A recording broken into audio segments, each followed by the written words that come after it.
Picture this. The year is 320 CE, and instead of Roman legions marching across distant lands, it's the golden peacock banners of the Gupta Empire that flutter in the winds of conquest. Instead of Latin echoing through the corridors of power from Britain to Babylon, it's Sanskrit that flows like honey from the tongues of scholars in libraries that stretch from the frozen peaks of the Himalayas to the sun-scorched sands of the Sahara.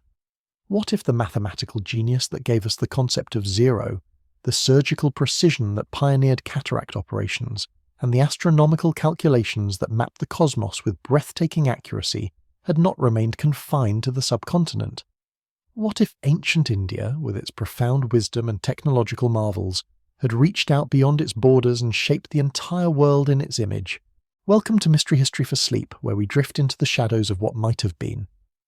I'm your guide through the corridors of alternative history, where tonight we'll explore a timeline so rich, so fascinating, that it challenges everything we think we know about how civilization unfolded.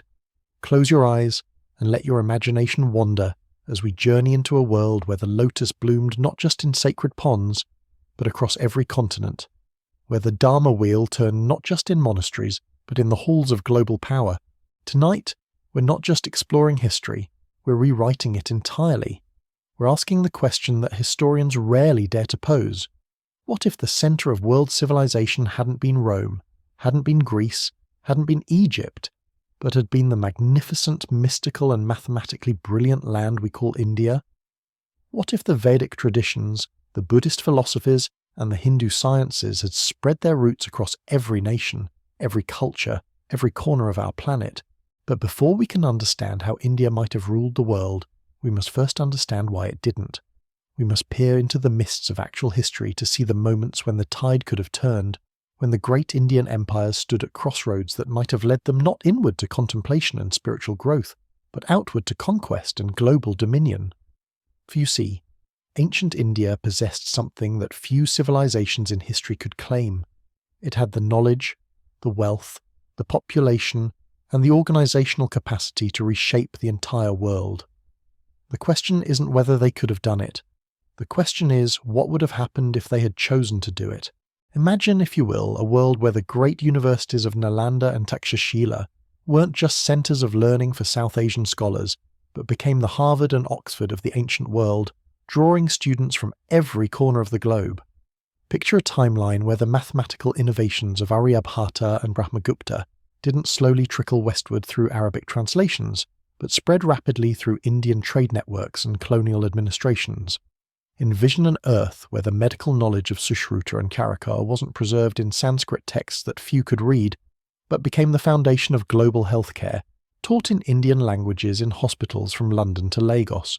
This isn't just idle speculation. This isn't fantasy dressed up as history. The seeds of such a world existed in our own timeline, waiting for the right conditions to bloom. Ancient India possessed maritime technologies that could have rivaled the later European age of exploration. The Mauryan Empire under Ashoka demonstrated administrative capabilities that could have governed territories spanning continents. The wealth that flowed through Indian ports made even Roman merchants weep with envy. The philosophical and religious systems that emerged from the Indian subcontinent proved so compelling that they spread across Asia without armies, without conquest, through pure intellectual and spiritual appeal. But here's what makes this alternate history so tantalizingly possible. India in antiquity wasn't a single, unified culture dreaming inward dreams of moksha and nirvana. It was a vibrant, competitive landscape of kingdoms and republics, each vying for supremacy, each developing technologies and strategies for expansion and control. The Cholas built navies that dominated the Indian Ocean. The Guptas created administrative systems that efficiently governed territories larger than most European empires. The Mauryans established trade networks that stretched from Afghanistan to Southeast Asia. All the pieces were there, all the capabilities existed. What was missing was simply the historical momentum that would have turned Indian expansion inward into Indian expansion outward. Tonight, as we explore this alternative timeline, we'll witness the rise of Indian mathematics reshaping global commerce, see how Indian medicine revolutionizes life expectancy across continents, and discover how Indian philosophical systems provide the intellectual framework for entirely different approaches to governance, warfare, and human relationships. We'll walk through cities where Sanskrit inscriptions adorn public buildings from Sweden to Senegal, where the sound of temple bells mingles with the calls to prayer in languages that were never influenced by Abrahamic traditions. But this journey we're embarking on isn't just about military conquest or political domination. It's about something far more profound and far more subtle. It's about how the deep currents of Indian thought, the emphasis on cosmic harmony, the understanding of cyclical time, the sophisticated approaches to logic and debate, might have created a world that developed along entirely different lines. What would science look like if it had grown from Vedic rather than Greek roots? How would philosophy have evolved if the Buddhist middle path and Hindu concepts of dharma had provided the foundation rather than Aristotelian logic and Platonic idealism? What kind of art, what kind of literature, what kind of music would have emerged from a world where Indian aesthetics set the global standard? These aren't just academic questions. They're windows into understanding how profoundly the accident of history shaped the world we inherited. When we look at our own timeline, we see how Greek philosophy influenced Islamic thought, how Roman law shaped European governance, how Chinese innovations slowly spread westward along the Silk Road. But we rarely pause to consider how different everything might have been if the flow of influence had moved in other directions, if the centres of learning and power had been located in different places, if the great questions that shaped human civilization had been asked in different languages with different assumptions about the nature of reality itself. As we drift deeper into this alternative history, you'll find yourself in a world where the concept of zero isn't a mathematical curiosity that slowly makes its way from India to the Islamic world to Europe, but becomes the foundation of a global numerical system established by Indian administrators across their vast empire. You'll discover how Indian surgical techniques, instead of remaining locked in Sanskrit texts, become the standard medical practices taught in Indian-founded universities from Cordoba to Constantinople. You'll see how the Indian understanding of astronomy and mathematics, rather than being translated and adapted by others, provides the direct foundation for navigation, architecture and engineering across every continent. But perhaps most intriguingly, you'll explore how the Indian approach to diversity, to religious and philosophical pluralism, might have created a very different kind of global empire. Unlike the Roman model of assimilation or the later European model of cultural replacement, an Indian world empire might have been built on the principle of unity and diversity, allowing local cultures to flourish while participating in a broader civilization that valued multiple paths to truth and multiple approaches to the sacred. This is the world we're about to enter together. A world where the morning prayers in Varanasi echo in the evening prayers of what we call Europe, where the trade routes that connected the Indian Ocean carry not just spices and silk, but ideas and innovations that reshape every society they touch, where the monsoon rains that nourish the subcontinent become the metaphor for the intellectual and spiritual nourishment that Indian civilization provides to the entire world. So settle back, let your breathing slow, and prepare to journey into a timeline where the wheel of Dharma turns not just in Buddhist monasteries, but in the halls of power across the globe, where the lotus, that symbol of purity rising from muddy waters, becomes the emblem of a civilization that transformed the entire world while remaining true to its deepest values. Tonight, we explore not just what was, but what might have been. And in that exploration, we might just discover truths about our own world that we never noticed before. The story begins not with conquest, but with a choice. A moment in history when the great Indian empire stood at a crossroads, when the winds of change could have blown in any direction, and when the decisions made by a few key figures could have altered the course of human civilization forever. Are you ready to discover what the world might have looked like if ancient India had chosen the path of global dominion?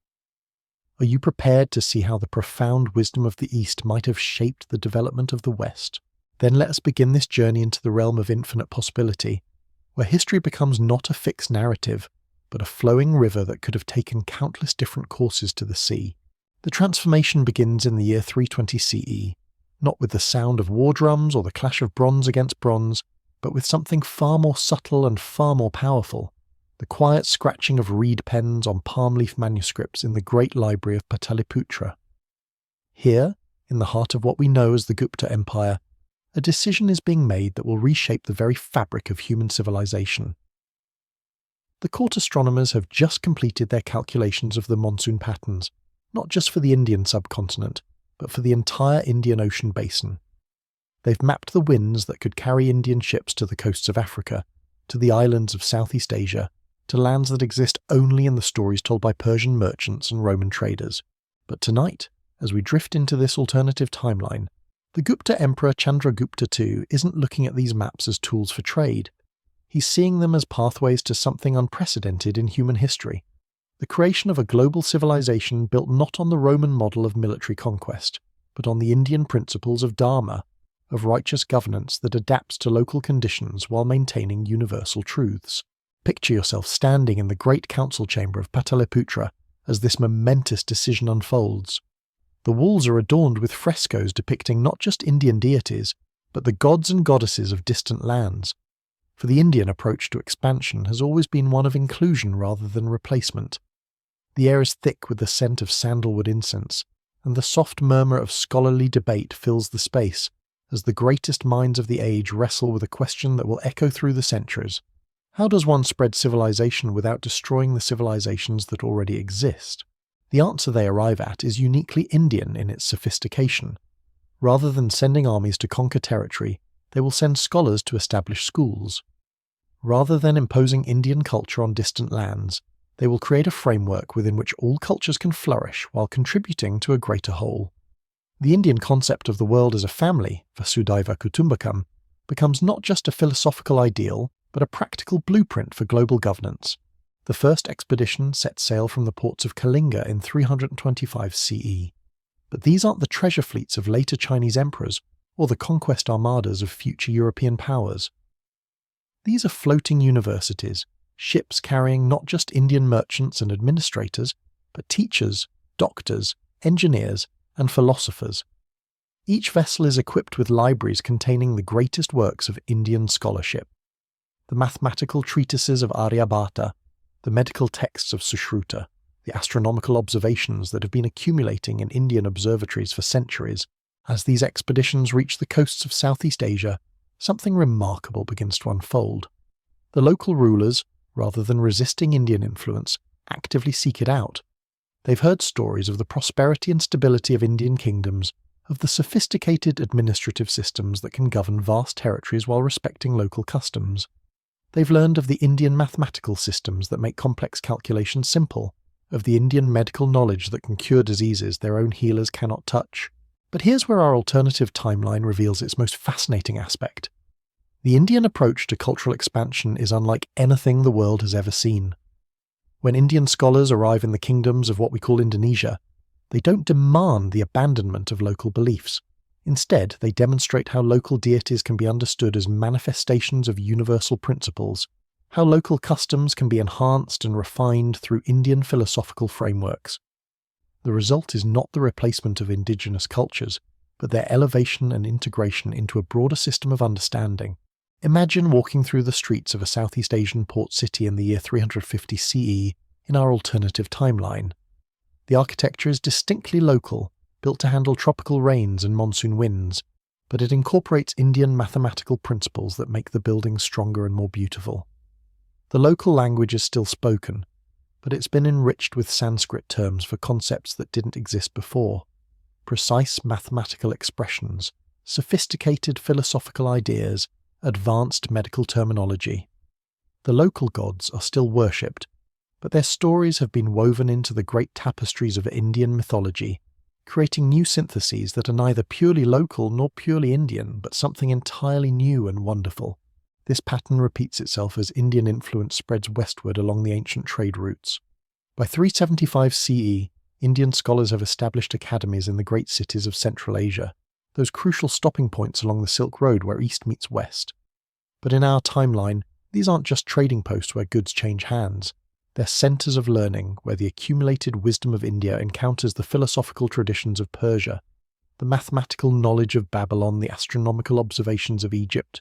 The result is an intellectual renaissance that transforms not just these regions, but sends ripples of innovation back to India itself. Indian mathematics, already sophisticated beyond anything else in the ancient world, becomes even more powerful as it incorporates insights from other traditions.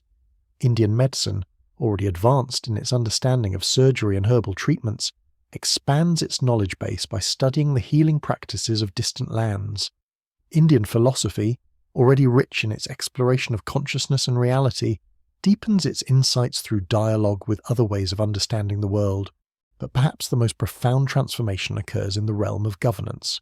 The Indian political tradition, with its emphasis on dharma as the foundation of royal authority, encounters the administrative challenges of governing diverse populations across vast distances.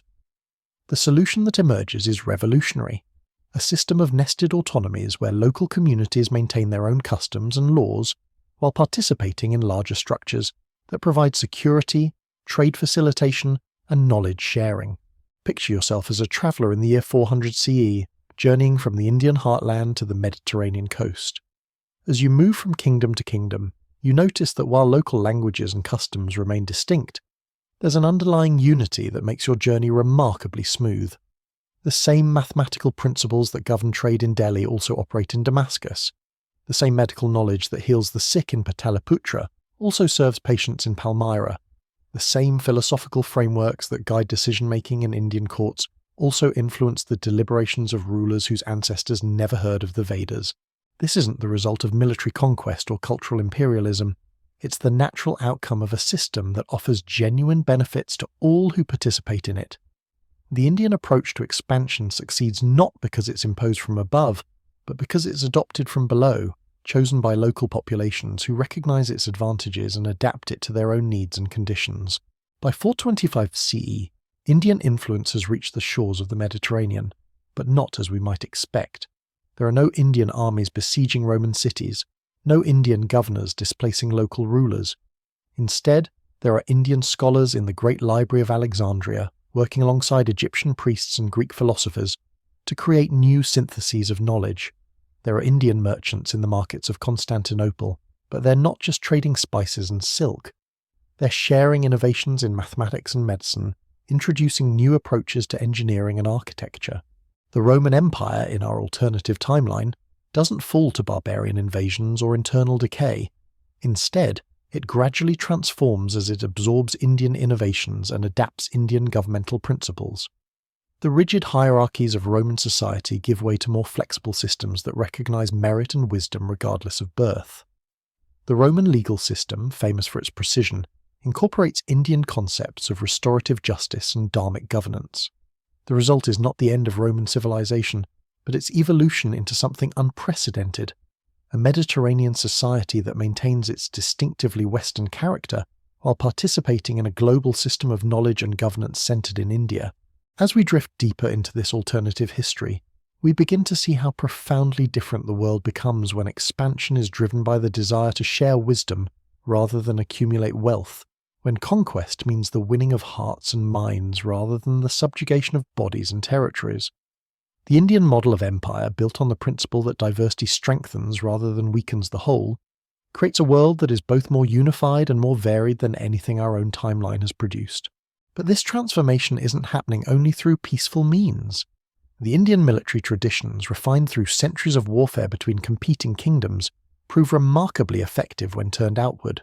The war elephants that once decided battles between Indian princes now serve as the mobile platforms for Indian armies that can move across any terrain. The metallurgical skills that created the finest steel in the ancient world now produce weapons and tools that give Indian forces decisive advantages. The mathematical precision that governs Indian astronomy now guides the trajectories of Indian arrows and the timing of Indian military campaigns. Yet even in warfare, the Indian approach remains distinctly different from other military traditions. The goal is never the destruction of the enemy, but their incorporation into a larger system.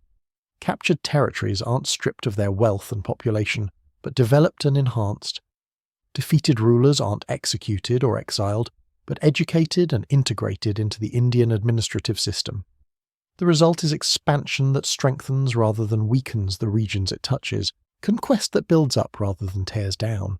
The world that emerges from this process is unlike anything in our own timeline.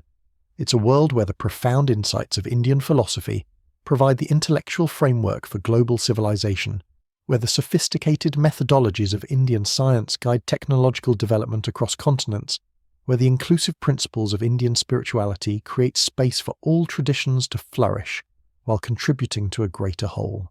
As we continue our journey through this transformed world, let us pause at the moment when the Indian influence reaches the northern shores of what we call Europe. It is the year 450 CE, and the great forests of Germania echo not with the war cries of tribal chieftains, but with the chanting of scholars who have travelled from the academies of Takshashila to establish centres of learning among the Celtic and Germanic peoples. Picture yourself walking through a settlement that in our timeline would have been nothing more than a collection of wooden huts surrounded by earthen walls. But in this alternative history, you find yourself in a thriving town where the traditional longhouses have been enhanced with Indian architectural principles. The buildings still reflect the local aesthetic, still accommodate the harsh northern winters and brief summers, but they incorporate mathematical ratios that make them more stable, more efficient, more beautiful. The central hall, where once only warriors would have gathered to hear tales of battle, now serves as a school where local children learn alongside young scholars from across the known world. The transformation isn't merely physical. The very way these northern peoples understand their world has been revolutionized by their encounter with Indian thought. The Germanic concepts of fate and honor haven't been replaced, but they've been deepened and refined through dialogue with Indian ideas about karma and dharma. The Celtic reverence for nature hasn't been diminished, but it's been enhanced by Indian botanical knowledge and agricultural techniques that work in harmony with natural cycles rather than against them. What makes this transformation so remarkable is how it preserves what is best in each culture, while elevating everything to a higher level of sophistication. The fierce independence of the Germanic tribes remains, but it's now channeled through Indian concepts of righteous governance that make such independence compatible with participation in larger political structures. The bardic traditions of the Celts continue to flourish, but they're now informed by Indian metrics and poetic theories that make their songs even more powerful and memorable. By 475 CE, the influence has spread even further north, reaching the Scandinavian lands where the long winters provide perfect conditions for the kind of intensive study that Indian educational systems encourage. The great halls that once hosted only feasts and councils now double as libraries and observatories. The runes that once recorded only simple messages now capture complex mathematical equations and philosophical insights. The ships that once served only for raiding and trading now carry scholars and teachers as well as warriors and merchants. But perhaps the most profound transformation occurs in the realm of exploration and discovery. The Indian mathematical and astronomical knowledge, combined with the seafaring skills of northern peoples, creates navigational capabilities that surpass anything achieved in our own timeline. By 500 CE, expeditions launched from the northern coasts aren't just reaching Iceland and Greenland, but are using Indian calculations to navigate across the vast Atlantic Ocean itself. Imagine the moment when these Indian-influenced explorers first sight the coasts of what we call North America. But this isn't the accidental discovery of our timeline, driven by the search for a western route to Asian spices. This is a planned expedition, guided by Indian astronomical observations and mathematical projections, seeking not gold or conquest but knowledge and new lands, where Indian principles of governance and learning can take root in virgin soil. The encounter between these explorers and the indigenous peoples of the Americas unfolds according to the Indian model that has proven so successful elsewhere. There are no devastating diseases because Indian medical knowledge includes sophisticated understanding of quarantine and treatment. There are no cultural conflicts because the Indian approach has always been to find common ground between different ways of understanding the world. There are no wars of conquest because the Indian tradition values the wisdom that can be learned from every people and every place. Instead, what emerges is perhaps the most remarkable synthesis in human history. The indigenous knowledge of American plants and animals combines with Indian agricultural and medical expertise to create new forms of healing and cultivation that benefit everyone. The indigenous understanding of the American landscape merges with Indian mathematical and engineering skills to develop new approaches to construction and city planning, perfectly adapted to American conditions. The indigenous spiritual traditions find common ground with Indian philosophical systems, creating new forms of wisdom that draw on both heritages. Meanwhile, back in what we call Europe, the transformation continues to unfold in ways that reshape the entire trajectory of Western civilization. The Roman Empire, rather than fragmenting into competing kingdoms, evolves into a confederation of city-states that maintain their local character while participating in the larger Indian-influenced world system. The Germanic tribes, rather than destroying Roman civilization, become its partners in creating new forms of governance that combine Roman administrative efficiency with Germanic concepts of personal honour and Indian principles of dharmic rule. The result is a Europe that develops along entirely different lines from our own timeline. Instead of the Dark Ages, there's a period of unprecedented intellectual flowering as Indian mathematical and scientific methods combine with local traditions of craftsmanship and innovation. Instead of the religious conflicts that will mark later European history, there's a synthesis of spiritual traditions that finds common ground between local beliefs and Indian philosophical systems. By 525 CE, the great centres of learning established by Indian scholars have become the foundations for a new kind of civilization. The academy at what we call Paris combines Indian mathematical methods with local traditions of debate and discussion. The school at what we call London integrates Indian medical knowledge with local herbal traditions. The centre at what we call Rome synthesises Indian philosophical systems with the Roman legal tradition and Greek logical methods. But it's not just Europe that's being transformed by this Indian expansion. To the south, the great kingdoms of Africa are experiencing their own renaissance as Indian scholars and traders establish academies along the Nile, in the cities of Nubia, and in the trading centres of the West African coast.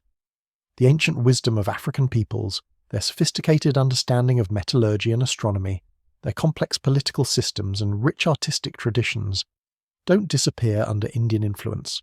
Instead, they're enhanced and refined, connected to the broader world system while maintaining their distinctive character. Picture yourself in the great city of Aksum in the year 550 CE, where the towering obelisks that mark the power of local rulers now serve as astronomical instruments, calibrated according to Indian mathematical principles, but used to track the movements of stars that are particularly significant in African traditions. The markets that once traded only in gold and ivory now also exchange ideas and innovations, with Indian scholars learning African techniques for working with metals, while African craftsmen master Indian approaches to precision and measurement. The Indian influence spreads westward across Africa as well, following the trade routes that connect the continent's interior with its coasts. By 575 CE, Indian established schools can be found in the great trading cities of West Africa, where local traditions of oral literature combine with Indian systems of written notation to create new forms of artistic expression. The griots, those keepers of African historical memory, begin incorporating Indian narrative techniques and philosophical insights into their traditional stories, creating epic tales that bridge continents and cultures. But perhaps most remarkably, this expansion of Indian influence begins to create feedback loops that transform India itself. The mathematical insights gained from African astronomical observations enhance Indian computational methods. The medical knowledge learned from American indigenous peoples expands Indian understanding of herbal treatments. The philosophical questions raised by European scholars deepen Indian exploration of consciousness and reality. By 600 CE, India isn't just the centre of a global empire, it's the heart of a global conversation in which every culture contributes its wisdom to a growing understanding of the world and humanity's place within it. The monsoon rains that have always nourished the Indian subcontinent now serve as a metaphor for the intellectual and spiritual nourishment that flows from India to every corner of the world, while also flowing back from every corner of the world to enrich India itself. The cities of India in this alternative timeline have become truly cosmopolitan in ways that surpass even the greatest centres of our own time. Walk through the streets of Pataliputra in the year 625 CE, and you'll hear not just Sanskrit and the local languages of India, but Germanic dialects enriched with Indian vocabulary, Celtic tongues that incorporate Sanskrit philosophical terms, African languages that have borrowed Indian mathematical expressions, and American indigenous languages that have found new ways to express concepts learned from Indian teachers. The temples and schools of India welcome students from every continent, not to replace their native traditions with Indian ones, but to find the universal truths that underlie all human wisdom. The courts of Indian rulers include advisors whose ancestors came from the forests of Europe, the deserts of Africa, and the plains of America, but who have mastered Indian administrative principles while contributing insights from their own cultural backgrounds. This is the world that emerges when expansion is driven by the desire to learn as much as to teach, when empire building becomes a collaborative process rather than a zero-sum competition. The Indian concept of the world as a single family, Vasudhaiva Kutumbakam, has become not just a philosophical ideal but a practical reality that shapes every aspect of global civilization. As we drift deeper into this alternative history, we begin to see how profoundly different human development becomes when it's guided by principles of inclusion rather than exclusion, when diversity is seen as a source of strength rather than a threat to unity, when the goal of civilization is not the domination of some over others, but the elevation of all through shared wisdom and mutual respect. The Wheel of Dharma, that ancient Indian symbol of righteous teaching, has indeed begun to turn across the entire world, but it turns not as a conquest rolling over defeated peoples, but as a great mandala that encompasses all of humanity in its sacred geometry, creating patterns of meaning and beauty that no single culture could have achieved alone. As we drift into the 7th century of this transformed world, something extraordinary begins to unfold in the realm of human knowledge. Picture yourself standing in the great observatory of Ujjain in the year 650 CE. But this isn't the Ujjain of our timeline. The ancient astronomical instruments that once served only to track the movements of planets visible from the Indian subcontinent now coordinate observations from every corner of the globe. The stone circles that marked solstices and equinoxes are connected through an intricate network of communication to similar instruments in the forests of northern Europe, the deserts of Africa, and the vast plains of the American continents. The Indian mathematical tradition, which gave our world the concept of zero and the foundations of algebra, has in this alternative timeline become something far more profound. It's become the universal language through which all human knowledge is organized and shared. Imagine walking through the corridors of what was once a simple monastery in the hills of southern India, now transformed into a vast computational center where scholars from every continent work together to solve problems that no single culture could have addressed alone. Here, African astronomers who have spent generations tracking the movements of stars invisible from northern latitudes collaborate with European observers who have mastered the patterns of celestial bodies that never rise above African horizons. American mathematicians whose ancestors developed sophisticated calendar systems based on their unique geographical perspective work alongside Indian computational experts to create models of planetary motion that account for observations made from every point on Earth's surface. But this isn't merely an academic exercise. The knowledge being generated in these centres flows outward to transform every aspect of human life. The agricultural techniques that emerge from this global collaboration allow crops to flourish in conditions that would have been impossible in our timeline. The medical treatments developed through the synthesis of healing traditions from every continent extend human life and reduce suffering in ways that seem almost miraculous. The engineering projects that result from combining Indian mathematical precision with local materials and techniques create structures that are both more beautiful and more durable than anything achieved by isolated cultures working alone. As we move deeper into this century, we witness the emergence of something unprecedented in human history. A truly global economy based not on the exploitation of resources or the domination of trade routes, but on the free exchange of knowledge and innovation. The ships that sail between continents carry not just spices and precious metals, but libraries and laboratories, teachers and students, ideas and insights that enrich every port they touch. Consider the transformation of what we call the Mediterranean, which in this timeline has become not a barrier between civilizations, but a bridge connecting them. The ancient cities that ring this inland sea have evolved into nodes in a network that spans the globe. Alexandria, that legendary center of learning, has become a place where the mathematical traditions of India merge with the philosophical insights of Greece, the historical wisdom of Egypt, and the practical knowledge of peoples from every continent. But perhaps most remarkably, this global integration has been achieved without the loss of local identity or cultural distinctiveness. Walk through the markets of what we call Venice in the year 675 CE, and you'll find goods and ideas from every corner of the world, but they're being traded by people who are unmistakably Venetian in their language, their customs, their artistic sensibilities. The Indian influence hasn't replaced local culture. It's provided a framework within which local culture can flourish while participating in something larger than itself. The same pattern repeats itself everywhere. The Celtic peoples of what we call Ireland maintain their distinctive approaches to music and poetry, but these traditions have been enhanced by Indian metrical systems and philosophical concepts that add new depths of meaning and beauty. The Germanic tribes retain their emphasis on personal honour and tribal loyalty, but these values have been refined through Indian concepts of dharma that show how individual virtue contributes to cosmic harmony. Even in the most remote regions, this transformation continues to unfold. By 700 CE, Indian-influenced settlements have been established in the Arctic regions, where the long polar nights provide ideal conditions for astronomical observation, and the brief summers allow for intensive agricultural experiments.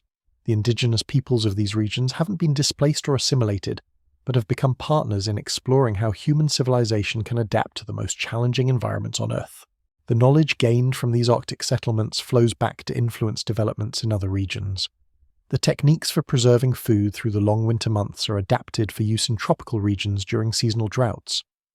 The methods for constructing buildings that can withstand extreme temperature variations inspire new approaches to architecture in temperate zones. The insights gained from living in harmony with migrating animals inform agricultural practices in regions where seasonal movement of livestock is essential for maintaining soil fertility.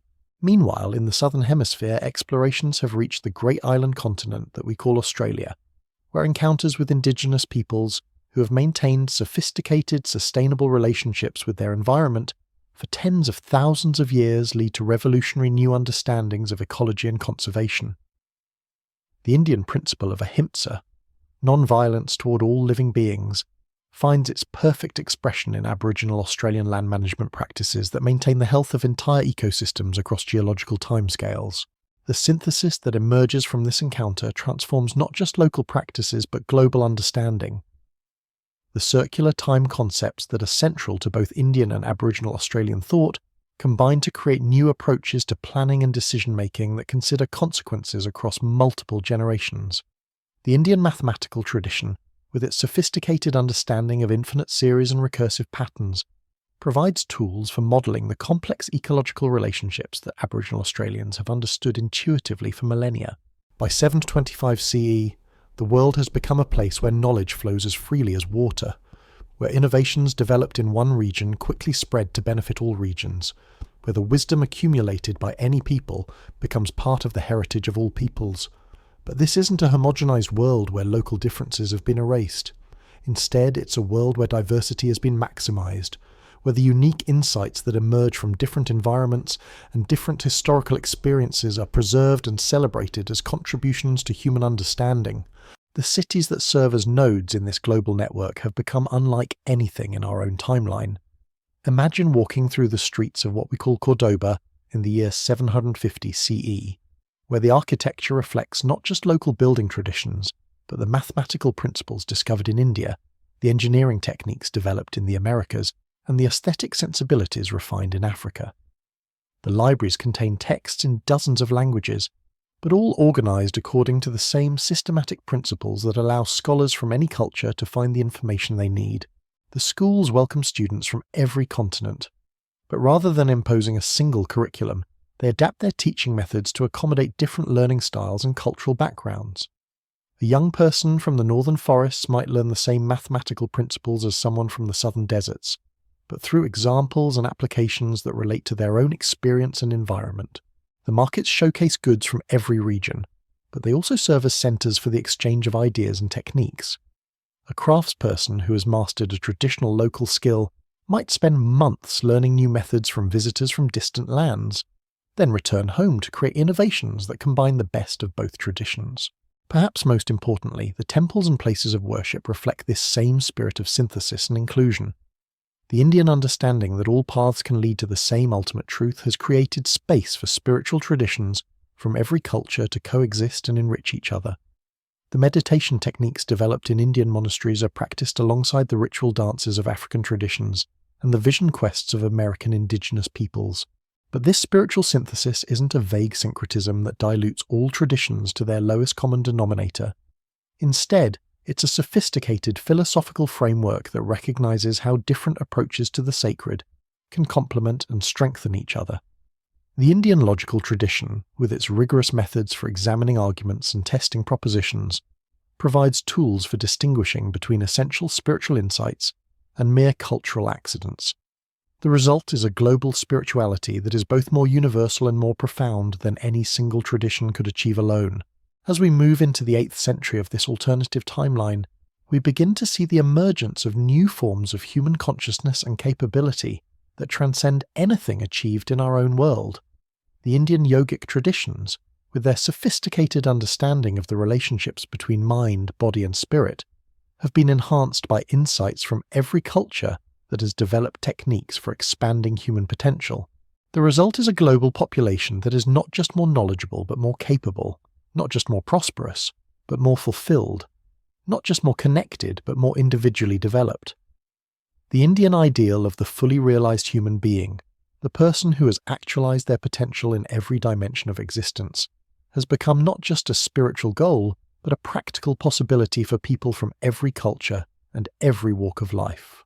The technologies that emerge from this integrated global civilization are unlike anything we can imagine from our own timeline. They're based not just on the manipulation of matter and energy, but on an understanding of consciousness and its relationship to the physical world that draws on the deepest insights of Indian philosophy, enhanced by the practical wisdom of every culture. The agricultural systems produce not just more food, but better food, crops that are not only nutritious but that enhance human health and consciousness. The architectural techniques create not just stronger buildings but more beautiful ones, structures that are not only functional but that elevate the spirits of those who live and work within them. The transportation methods move people and goods not just faster, but in ways that harmonize with natural cycles and enhance rather than degrade the environment. But perhaps most remarkably, the social and political systems that govern this global civilization manage to combine the efficiency of large-scale organization with the intimacy of local community, the benefits of specialization with the wisdom of generalists, the power of collective action with respect for individual autonomy. The Indian concept of dharma, righteous duty that varies according to one's circumstances and capabilities, has provided the foundation for governmental systems that are both more just and more effective than anything achieved in our timeline. Leaders are selected not based on birth or wealth or military power, but on their demonstrated wisdom and their commitment to the welfare of all beings. Laws are not imposed from above, but emerge from the collective wisdom of communities that understand both local conditions and universal principles. The economic systems are based not on competition for scarce resources, but on collaboration to develop human potential. Work is not seen as drudgery to be minimized, but as an opportunity for self-expression and service to others. Wealth is not hoarded by individuals but flows to wherever it can do the most good for the largest number of people. As we drift toward the end of the 8th century in this transformed world, we find ourselves contemplating a form of human civilization that has achieved something our own timeline can barely imagine. A global society that is both unified and diverse, both materially prosperous and spiritually fulfilled, both technologically advanced and ecologically sustainable. The Indian vision of the world as a single family, Vasudhaiva Kutumbakam, has become not just a philosophical ideal, but a lived reality that shapes every aspect of human existence. The Dharma wheel that began turning in the monasteries and courts of ancient India now encompasses the entire world, creating patterns of meaning and purpose that connect every human being to every other in a vast mandala of mutual support and shared aspiration. But this isn't the end of our story. It's merely the foundation for transformations even more profound, for possibilities even more extraordinary. As we prepare to witness the flowering of this Indian-influenced world civilization in the centuries to come, we can barely begin to imagine the heights of human achievement and fulfillment that await us in this alternative timeline, where the lotus of Indian wisdom has bloomed across every continent, where the sacred rivers of the subcontinent have become metaphors for streams of knowledge that nourish every corner of the earth. The night is still young, and our journey through this transformed world has only just begun. Let your consciousness drift on these currents of possibility as we prepare to discover what happens when a civilization built on the principles of dharma, ahimsa, and universal compassion reaches the full flowering of its potential. The 9th century dawns upon our transformed world like the first light of the sun breaking through the sacred groves of Vrindavan, illuminating a civilization that has grown beyond even the wildest dreams of those ancient Indian sages who first conceived of the world as a single family. Picture yourself standing atop the great observatory of Samarkand in the year 800 CE, but this is not the Samarkand of our timeline. The city that once marked the crossroads between East and West has become something far more magnificent, the nerve center of a global network that pulses with the rhythm of human consciousness itself. From this vantage point, you can see the mathematical precision with which this Indian-influenced world has organized itself.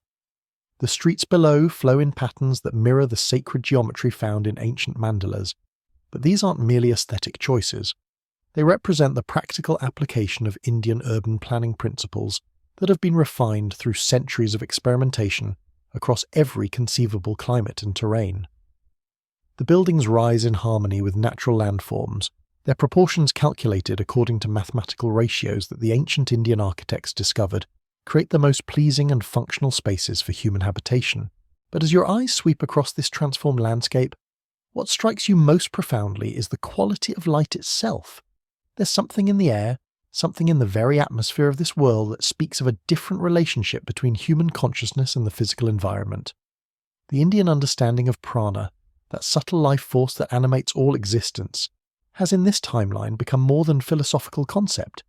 It's become the foundation for technologies that work with natural energies rather than against them, creating a world where human civilization enhances rather than degrades the living systems that sustain it. As we drift deeper into this 9th century, we encounter the emergence of what can only be called a new form of human consciousness. The meditation practices that originated in the caves and forests of ancient India have spread across every continent, but they haven't remained unchanged in the process. Instead, they've been enriched and refined through encounter with the wisdom traditions of every culture, creating new approaches to inner development that are perfectly adapted to different temperaments and ways of life. Imagine walking through a centre for consciousness development in what we call Stockholm in the year 825 CE. The long northern winters that once drove people into isolation and despair have become opportunities for the deepest forms of inner exploration. The meditation halls are built to take advantage of the unique qualities of northern light, their windows positioned according to calculations that combine Indian understanding of subtle energies with local knowledge of seasonal variations in solar radiation. The practices taught here draw upon Indian yogic techniques, but they've been adapted to work harmoniously with the Nordic temperament and the demands of life in a harsh climate. The breathing exercises incorporate the crisp, clean air of the northern forests. The physical postures are modified to strengthen the body against cold, while opening the subtle channels that Indian tradition teaches carry life force throughout the human system. The contemplative practices use the long darkness of winter nights as doorways into states of consciousness that the ancient Indian rishis could never have imagined. But perhaps most remarkably, these practices aren't confined to specialized retreat centers or monastic communities. They've become part of daily life for ordinary people in every walk of life. The farmer who tends his fields uses meditative awareness to sense the subtle needs of his crops. The craftsperson who shapes metal or wood enters contemplative states that allow her to work with materials as partners rather than objects to be dominated. The merchant who travels between cities practices forms of moving meditation that turn long journeys into opportunities for inner development. This integration of contemplative practice with practical life represents something unprecedented in human history. The Indian tradition has always taught that the ultimate goal of spiritual development is not escape from the world, but the transformation of one's relationship to it. In this alternative timeline, that teaching has become the foundation for an entire civilization. People don't retreat from worldly responsibilities to pursue spiritual growth. They use spiritual growth to become more effective and compassionate in meeting their worldly responsibilities. The result is a world where work has become worship, where daily activities have become spiritual practices, where the ancient Indian ideal of karma yoga, the path of selfless action, has been realized on a global scale. But this isn't a world of grim asceticism or joyless duty. On the contrary, it's a world where the deepest fulfillment comes through service to others, where individual happiness and collective welfare have become inseparable. As we move deeper into this century, we witness the flowering of artistic traditions that surpass anything achieved in our own timeline. The Indian aesthetic theories, with their sophisticated understanding of how beauty affects consciousness, have been applied to every form of creative expression. But these theories haven't been imposed upon local traditions. Instead, they've provided frameworks within which local artistic sensibilities can reach their highest expression. Picture yourself attending a musical performance in what we call Prague in the year 850 CE. The instruments being played include traditional European strings and winds, but they've been tuned according to Indian musical theories that recognize the psychological and spiritual effects of different intervals and scales. The melodies draw upon local folk traditions, but they're structured according to raga principles that allow the music to evoke specific emotional and consciousness states with unprecedented precision. The performers aren't simply entertaining their audience, they're guiding them through a journey of inner experience that combines the emotional directness of European musical traditions with the sophisticated psychological understanding of Indian musical theory. The result is music that doesn't just please the ears but transforms the consciousness of those who hear it, creating states of harmony and inspiration that linger long after the performance has ended. This same principle of conscious artistry has transformed every creative medium. The paintings and sculptures that adorn public buildings and private homes aren't merely decorative. They're designed according to principles that promote psychological health and spiritual development. The stories told by poets and dramatists don't just entertain, they convey wisdom teachings through narratives that speak directly to the heart while educating the mind. Even the most practical arts have been elevated through this consciousness-based approach. The clothing worn by people in this transformed world isn't just functional or fashionable, it's designed according to principles that support physical health and energetic balance. The foods prepared in homes and restaurants aren't just nutritious, they're combined according to Indian Ayurvedic principles that promote not just physical well-being, but mental clarity and emotional stability. But perhaps the most profound transformation has occurred in the realm of education. The Indian tradition of guru-disciple relationship, with its emphasis on the transmission of wisdom through direct experience rather than mere intellectual knowledge, has become the foundation for educational systems that develop the whole human being rather than just the rational mind. Imagine visiting a school in what we call Timbuktu in the year 875 CE.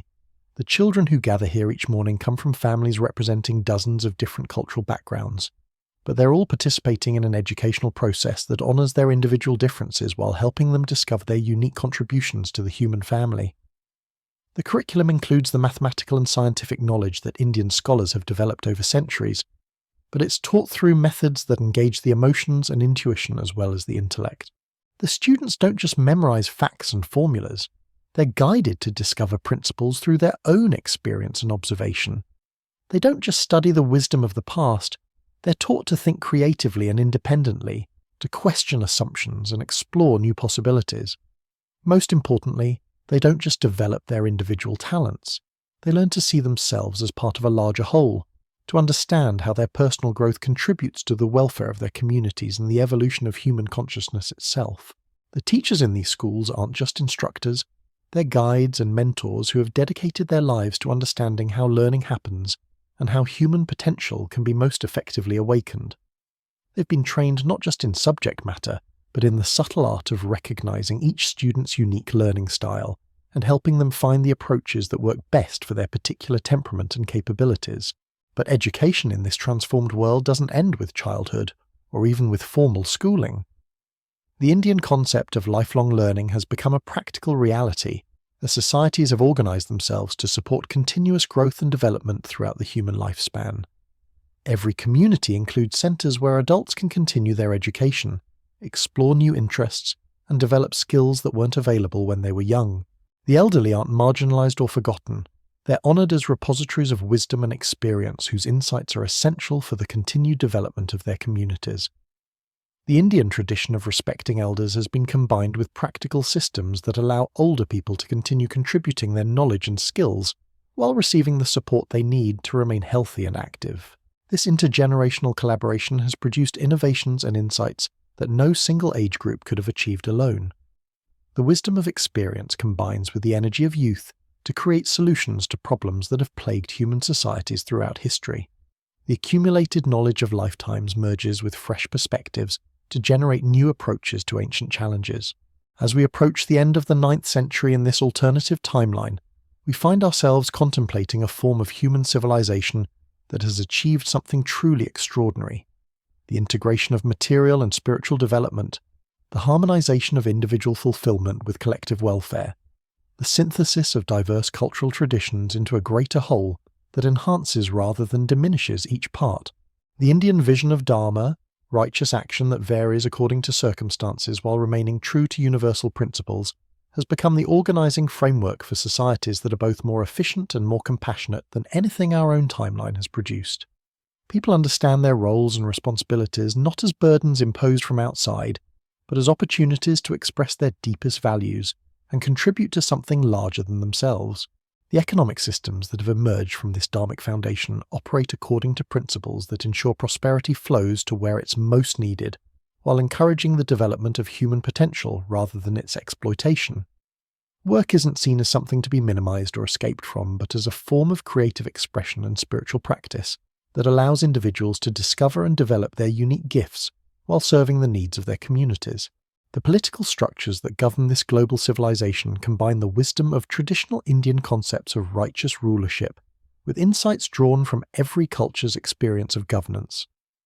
Leaders are selected based on their demonstrated wisdom, compassion, and commitment to the welfare of all beings, rather than their ability to accumulate power or wealth. Laws emerge from the collective understanding of communities, rather than being imposed by distant authorities who don't understand local conditions.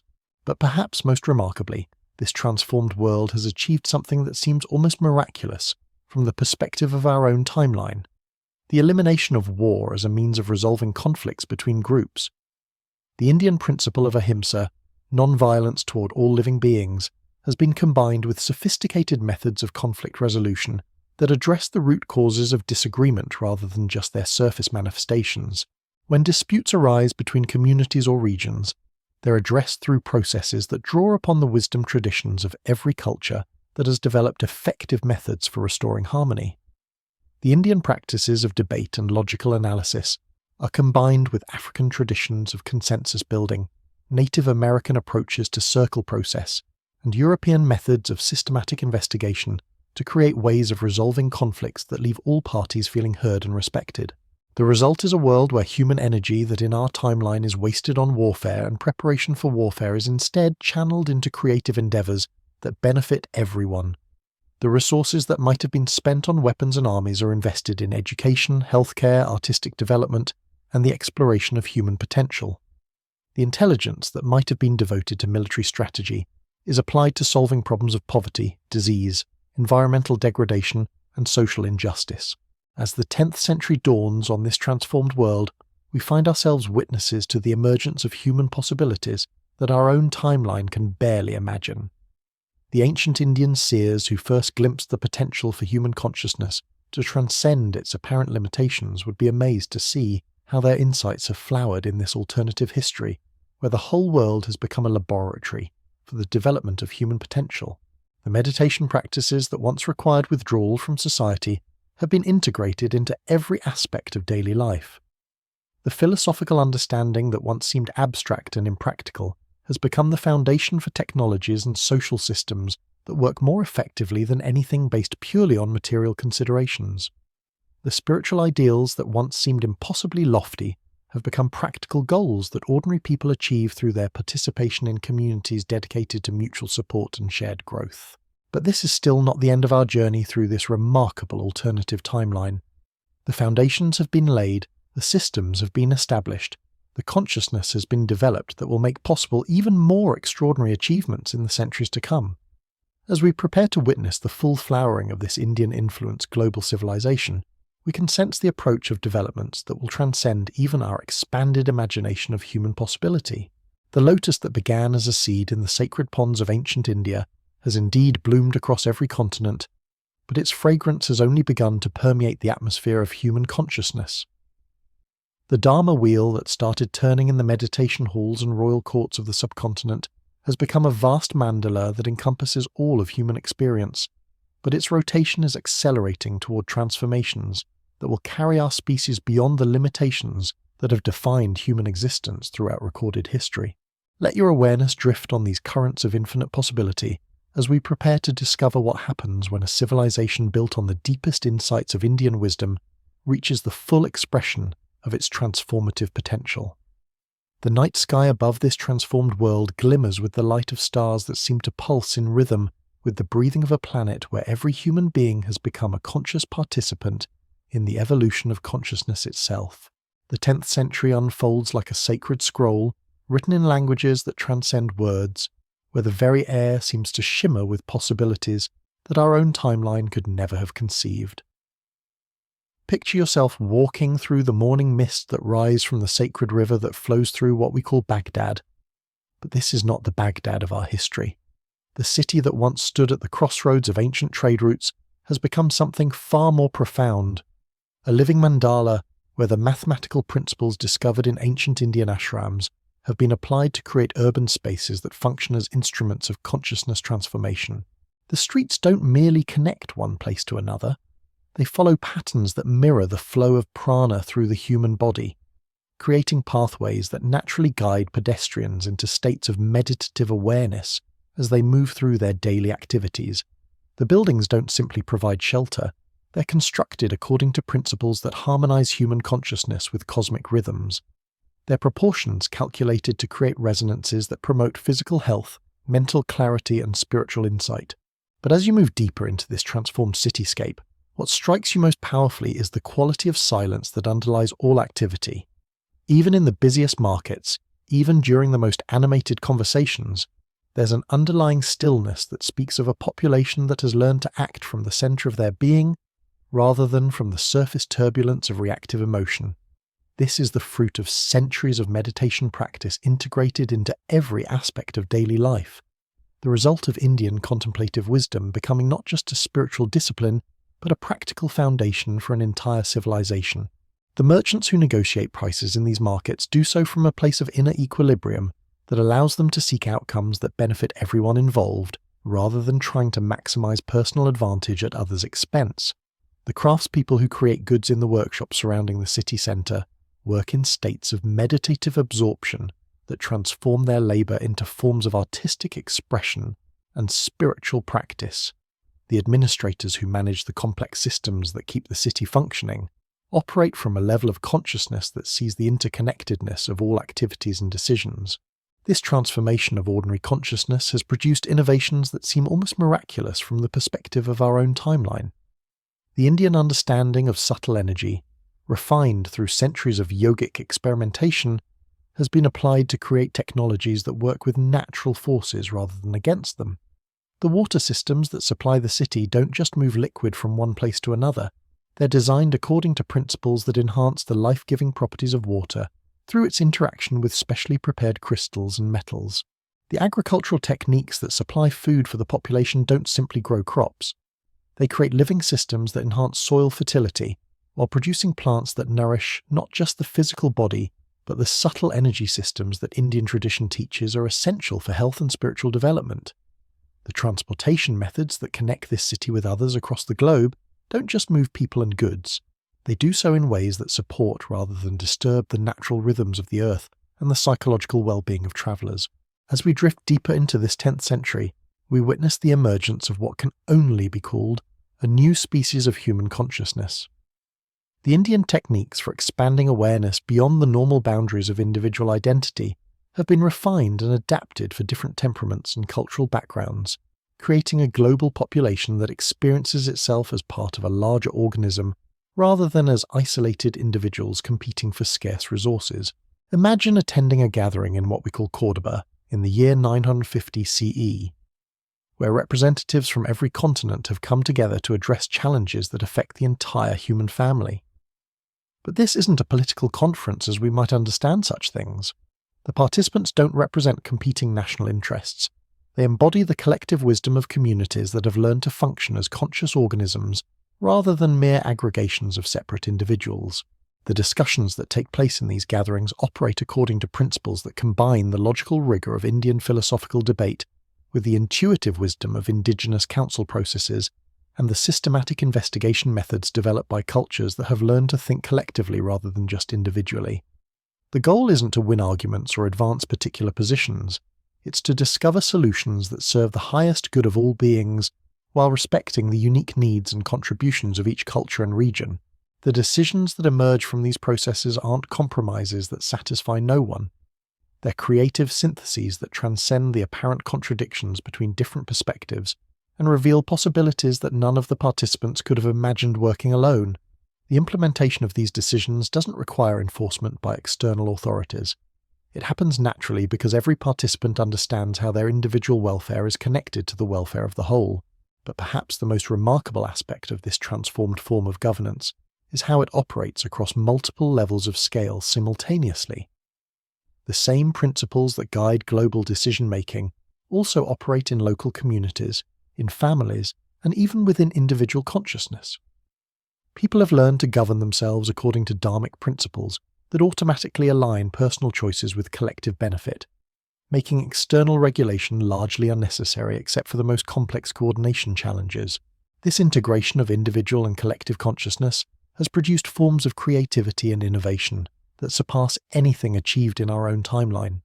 The artistic traditions that flourish in this transformed world don't just express individual talent or cultural heritage, they serve as vehicles for transmitting insights and inspirations that elevate the consciousness of everyone who encounters them. Picture yourself experiencing a theatrical performance in what we call London in the year 975 CE. The story being enacted draws upon mythological themes from multiple cultures, but it's not simply a mixture of different traditions. Instead, it's a new synthesis that reveals universal truths about human nature and cosmic principles through narrative forms that speak simultaneously to the rational mind, the emotional heart, and the intuitive spirit. The actors who bring this story to life aren't just skilled performers, they're consciousness practitioners who have learned to channel archetypal energies through their physical presence and vocal expression. The audience doesn't simply watch passively. They participate in a collective experience that transforms their understanding of themselves and their relationships to others. The performance space itself isn't just a building, it's a sacred geometry that amplifies the transformative power of the artistic presentation. The music that accompanies these performances combines instruments and scales from every musical tradition, but according to principles derived from Indian understanding of how sound affects consciousness. The result isn't a cacophonous mixture, but a harmonic convergence that opens doorways to states of awareness that transcend ordinary waking consciousness while remaining grounded in practical wisdom about how to live more effectively and compassionately. This same principle of conscious artistry has transformed every form of creative expression. The architecture that shapes living and working spaces doesn't just provide functional shelter. It creates environments that support different types of consciousness activity, with spaces designed specifically for contemplation, for collaborative work, for celebration, for healing, for learning, and for the integration of all these activities into coherent life patterns. The literature that people read doesn't just entertain or inform, it serves as a means of transmitting wisdom, teachings through narrative forms that engage the whole person, rather than just the intellectual mind. The stories that parents tell their children don't just amuse or instruct. They plant seeds of understanding that will continue to unfold throughout the child's lifetime, providing guidance for challenges and opportunities that haven't yet been encountered. Even the most practical arts have been elevated through this consciousness-based approach. The clothing that people wear doesn't just protect the body or express personal style. It's designed according to principles that support energetic balance and psychological well-being, while using materials and methods that enhance rather than degrade the natural environment. The food that nourishes this transformed population isn't just fuel for physical activity. It's prepared according to Indian Ayurvedic principles that have been refined through encounter with culinary traditions from every culture, creating cuisines that promote not just physical health but mental clarity, emotional stability, and spiritual sensitivity. As we move toward the end of the 10th century, we encounter the emergence of technologies that seem to bridge the gap between what we might call material and spiritual approaches to problem solving. The Indian understanding of consciousness as a fundamental aspect of reality rather than just a byproduct of brain activity has been combined with systematic investigation of how awareness interacts with physical processes to create innovations that work at levels our own timeline has barely begun to explore. The healing arts that flourish in this transformed world don't just treat symptoms or even cure diseases. They work with the subtle energy systems that Indian tradition teaches underlie physical manifestation to promote states of health and vitality that transcend anything achieved through purely material medical approaches. The practitioners of these arts aren't just skilled technicians, they're consciousness adepts who have learned to perceive and work with the energetic patterns that create and maintain physical form. The educational methods that prepare young people for adult life don't just transmit information or even develop thinking skills. They awaken innate capacities for direct knowing that allow individuals to access wisdom and understanding that goes beyond what can be learned through ordinary sensory experience or rational analysis. The teachers who guide this educational process aren't just knowledgeable instructors, They're wisdom holders who have learned to recognize and nurture the unique gifts that each student brings to the human family.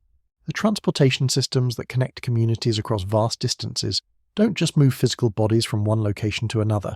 They do so in ways that support rather than disrupt the subtle rhythms of consciousness that Indian tradition teaches, connect all living beings in a web of mutual influence and support. The vehicles used for these purposes aren't just mechanical devices. They're designed according to principles that work with natural forces to create movement that enhances rather than depletes the life energy of passengers and environments. But perhaps most remarkably, the communication methods that allow this global civilization to function as a coherent organism don't rely solely on physical transmission of messages through material media. The meditation practices that have become integral to daily life for most of the population have developed capacities for direct mind-to-mind contact that supplement and enhance conventional forms of information sharing. This isn't telepathy as it might be portrayed in fantasy literature. It's a natural extension of the empathetic abilities that all human beings possess to some degree, refined through contemplative practices that dissolve the artificial barriers between individual consciousness and collective awareness. The result is a form of communication that transmits not just information, but understanding, not just facts, but wisdom, not just data, but the living experience that gives data meaning and relevance. As the 11th century dawns on this transformed world, we find ourselves witnessing the emergence of human capabilities that transcend the limitations that have defined our species throughout recorded history. The ancient Indian vision of human beings as potentially divine, as consciousness temporarily manifesting in physical form for the purpose of learning and service, has become not just a philosophical concept, but a practical reality that shapes every aspect of individual and collective life. The meditation practices that once required withdrawal from ordinary activities have been integrated so thoroughly into daily life that the distinction between spiritual practice and practical activity has largely dissolved. People work, eat, sleep, play, and relate to others from states of awareness that our own timeline associates only with the most advanced contemplatives, but these states have become as natural and accessible as breathing. The philosophical understanding that once seemed abstract and impractical has become the foundation for technologies and social systems that function more effectively than anything based purely on material considerations. The insights that ancient Indian sages gained through decades of contemplative investigation have been verified and extended through the collective exploration of communities that have learned to think and feel and perceive together, rather than just as isolated individuals. The spiritual ideals that once seemed impossibly remote from ordinary human experience have become practical goals that people achieve through their participation in families and communities and work situations that support rather than hinder the development of their highest potentials. The gap between sacred and secular, between worldly and otherworldly, between material and spiritual has been bridged through the recognition that all experience is fundamentally one consciousness, appearing in countless forms for the purpose of knowing itself more completely, but this integration of spiritual and material dimensions of existence has not produced a world of grim asceticism or joyless duty. On the contrary, it's created a civilization where the deepest fulfillment comes through service to the whole, where individual happiness and collective welfare have become inseparable, where work has become worship, and daily life has become a celebration of the infinite creativity that expresses itself through finite forms. The children who grow up in this transformed world don't struggle with the alienation and confusion that mark adolescence in our own timeline.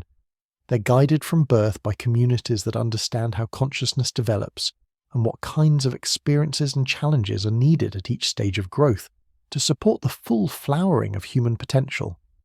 They don't rebel against their elders because they can see how the wisdom of experience serves their own development. They don't compete destructively with their peers because they understand how individual excellence contributes to collective achievement. The adults who shape these communities don't burn out from overwork or suffer from the meaninglessness that afflicts so many people in our own timeline. They found their unique place in the larger organism of human society, their particular way of contributing to the welfare of the whole while developing their individual gifts and capacities. They don't struggle with the work-life balance that troubles modern people, because their work is their life, and their life is their service to something larger than themselves. The elders who have accumulated decades of experience aren't marginalized or forgotten. They're honored as repositories of wisdom whose insights are essential for the continued evolution of their communities. They don't fear death because they understand it as a natural transition rather than an ending, another phase in the endless dance of consciousness that temporarily manifests as individual identity for the purpose of learning and contributing to the greater good. As we drift toward the midpoint of the 11th century in this alternative timeline, we find ourselves contemplating a world that has achieved something that seems almost impossible from the perspective of our own history: the practical realization of humanity's highest spiritual and ethical ideals without the sacrifice of material prosperity or individual freedom. The Indian vision of dharma, righteous action that serves both individual fulfillment and collective welfare, has become the organizing principle for societies that are both more efficient and more compassionate than anything our own timeline has produced. The economic systems that have emerged from this dharmic foundation operate according to principles that ensure abundance flows to where it's most needed while encouraging the development of human potential rather than its exploitation. Money has become a tool for facilitating beneficial exchange rather than a means of accumulating power over others. Work has become a form of creative expression and spiritual practice rather than drudgery to be endured for survival. The political structures that govern this global civilization combine the wisdom of traditional Indian concepts of righteous rulership with insights drawn from every culture's experience of how to organize collective decision-making. Leadership is understood as service rather than privilege, as responsibility rather than opportunity for personal aggrandizement. Laws emerge from collective understanding rather than being imposed by distant authorities who don't understand local conditions.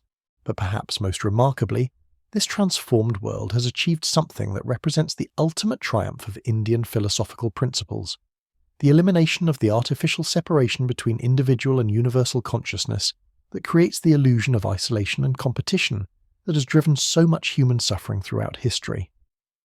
People experience themselves as unique expressions of one infinite awareness, rather than as separate beings struggling against each other for survival and significance. This recognition has not made people passive or indifferent to individual needs and desires.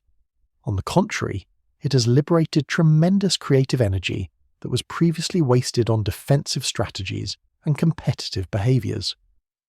When people understand that their individual welfare is inseparable from the welfare of all beings, they naturally seek solutions that benefit everyone rather than trying to advance their own interests at others' expense. The result is a world where human energy and intelligence that in our timeline is dissipated through conflict and competition is instead channeled into collaborative efforts that benefit everyone. The resources that might have been spent on weapons and defences are invested in education, healthcare, artistic development, and the exploration of human potential. The creativity that might have been devoted to gaining advantage over others is applied to solving problems that affect the entire human family. As we prepare to witness the continued unfolding of this remarkable alternative history, we can sense the approach of developments that will transcend even our expanded vision of human possibility. The consciousness that has been awakened through centuries of contemplative practice and dharmic living is beginning to express itself in ways that blur the boundaries between what we consider possible and impossible, between natural and miraculous, between human and divine. The lotus that began as a seed in the sacred waters of ancient India has indeed bloomed across every continent, but its fragrance is now beginning to permeate dimensions of existence that transcend the physical plane. The Dharma wheel that started turning in the meditation halls of the subcontinent has become a vast mandala that encompasses not just human experience, but the entire cosmos, revealing patterns of meaning and purpose that connect every grain of sand to every distant star. Let your awareness drift on these currents of infinite possibility as we prepare to discover what happens when a civilization built on the deepest insights of Indian wisdom approaches the culmination of its transformative journey. The night sky above this transformed world pulses with the rhythm of a universe that has become conscious of itself through the awakened hearts and minds of beings who have remembered their true nature as expressions of the one consciousness that dreams all dreams and knows all knowing. The 11th century deepens like the sacred twilight that descends upon the Ghats of Varanasi, bringing with it transformations so profound that they challenge the very foundations of what we consider possible in human experience. Picture yourself standing in the great amphitheatre of what we call Athens in the year 1050 CE. But this is not the Athens of our timeline. The marble columns that once supported temples to Greek gods now frame spaces dedicated to a form of learning that transcends anything our world has ever conceived. Here, students from every continent gather not merely to acquire knowledge, but to participate in a collective awakening that transforms the very nature of consciousness itself. The Indian understanding of Vidya, that true knowledge which illuminates the knower as well as the known, has become the foundation for educational methods that develop capabilities our own timeline considers mythical. These are not schools in any sense we would recognize, but living laboratories where human potential is explored through practices that combine the rigorous intellectual discipline of ancient Indian philosophical traditions with the intuitive wisdom of indigenous cultures from every corner of the globe. Watch as a young woman from the northern forest demonstrates mathematical principles not through abstract calculation, but through movements that mirror the sacred dances of her ancestors, her body becoming a living equation that expresses cosmic relationships in ways that engage every dimension of human understanding. Observe how a scholar from the African highlands uses rhythmic chanting to memorize astronomical data, his voice weaving together Indian numerical systems with the oral traditions that have preserved his people's knowledge for countless generations. But perhaps most remarkably, witness how these diverse approaches to learning converge in moments of collective insight that seem to transcend the limitations of individual consciousness. When students from different cultures work together on complex problems, something emerges that is greater than the sum of their separate contributions. Their minds begin to function as organs of a larger intelligence, accessing solutions and understandings that none could have reached working alone. This phenomenon, which the teachers call Sangha Buddhi or collective wisdom, represents the practical realization of the ancient Indian understanding that individual consciousness is ultimately an illusion, a temporary focusing of awareness that can expand to encompass increasingly larger circles of being. The meditation practices that have become integral to education in this transformed world don't just calm the mind or develop concentration. They dissolve the artificial boundaries that separate one person's awareness from another's. The result is a form of learning that transcends the mere accumulation of information to become a process of awakening to the interconnected nature of all existence. Students don't just study subjects, they discover their place in the vast web of relationships that connects every phenomenon to every other. They don't just develop individual skills, they learn to participate in collective endeavors that require forms of coordination and cooperation that seem almost telepathic in their precision and effectiveness. As we drift deeper into this century, we encounter the emergence of what can only be called a new form of human society, one that operates according to principles that our own timeline has barely begun to imagine. The Indian concept of the world as a single family, Vasudhaiva Kutumbakam, has evolved beyond a philosophical ideal to become a practical reality that governs every aspect of social organization. But this isn't the homogenized global culture that some might fear. Instead, it's a magnificent symphony of diversity, where each culture contributes its unique voice to a harmony that enhances rather than diminishes the distinctiveness of every part. Imagine travelling through the trade routes that connect the great cities of this transformed world in the year 1075 CE. Your journey takes you through landscapes that have been shaped by centuries of conscious collaboration between human intelligence and natural processes. The forests you pass through aren't wild wilderness, nor are they artificial plantations. They're living systems that have been guided to express their full potential through partnerships between human consciousness and the intelligence inherent in natural ecosystems. The trees that provide shade for your path have been encouraged to grow in patterns that create natural rest stops and meditation spaces while maximizing their ability to purify air and water. The streams that provide water for travelers have been guided into courses that prevent erosion while creating the musical sounds that ancient Indian tradition teaches promote psychological harmony. The wildlife that shares these pathways has learned to interact with human travelers in ways that benefit both species, creating encounters that enrich the journey while supporting biodiversity. But as your journey continues, you begin to notice something even more remarkable. The people you encounter along these routes don't just represent different cultures, they embody different approaches to consciousness itself. The mountain peoples have developed forms of awareness perfectly adapted to high altitudes and extreme weather. Their meditation practice is utilizing the thin air and vast vistas to achieve states of expanded perception that would be impossible at sea level. The desert nomads have learned to navigate by stars invisible to other peoples, their inner compass attuned to subtle energies that flow through seemingly barren landscapes. The coastal peoples have developed empathetic connections with marine life that allow them to understand weather patterns and ocean currents with an accuracy that surpasses any instrument. The forest dwellers have learned to communicate with plant communities in ways that reveal the healing properties of herbs and the optimal timing for gathering medicines that work at levels our own timeline has never explored. Yet despite these profound differences in how consciousness manifests through different environments and cultures, there's an underlying unity that allows all these peoples to recognize each other as expressions of the same fundamental awareness. When they meet, they don't need elaborate translation systems or cultural interpreters. They communicate through a shared understanding of the Dharmic principles that govern righteous action regardless of local conditions. This unity and diversity becomes even more apparent when you reach the great urban centres that serve as nodes in this global network. Consider the magnificent city that has grown where we call Istanbul, positioned at the crossroads between Europe and Asia, but transformed into something our timeline could never have imagined. The architectural principles that govern its construction draw upon Indian mathematical understanding of sacred geometry, but they've been adapted to create spaces that honour the aesthetic sensibilities and practical needs of peoples from every continent. The great mosque that stands at the city's heart isn't dedicated to any single religious tradition. Instead, it serves as a space where all paths to the sacred can be explored and honoured.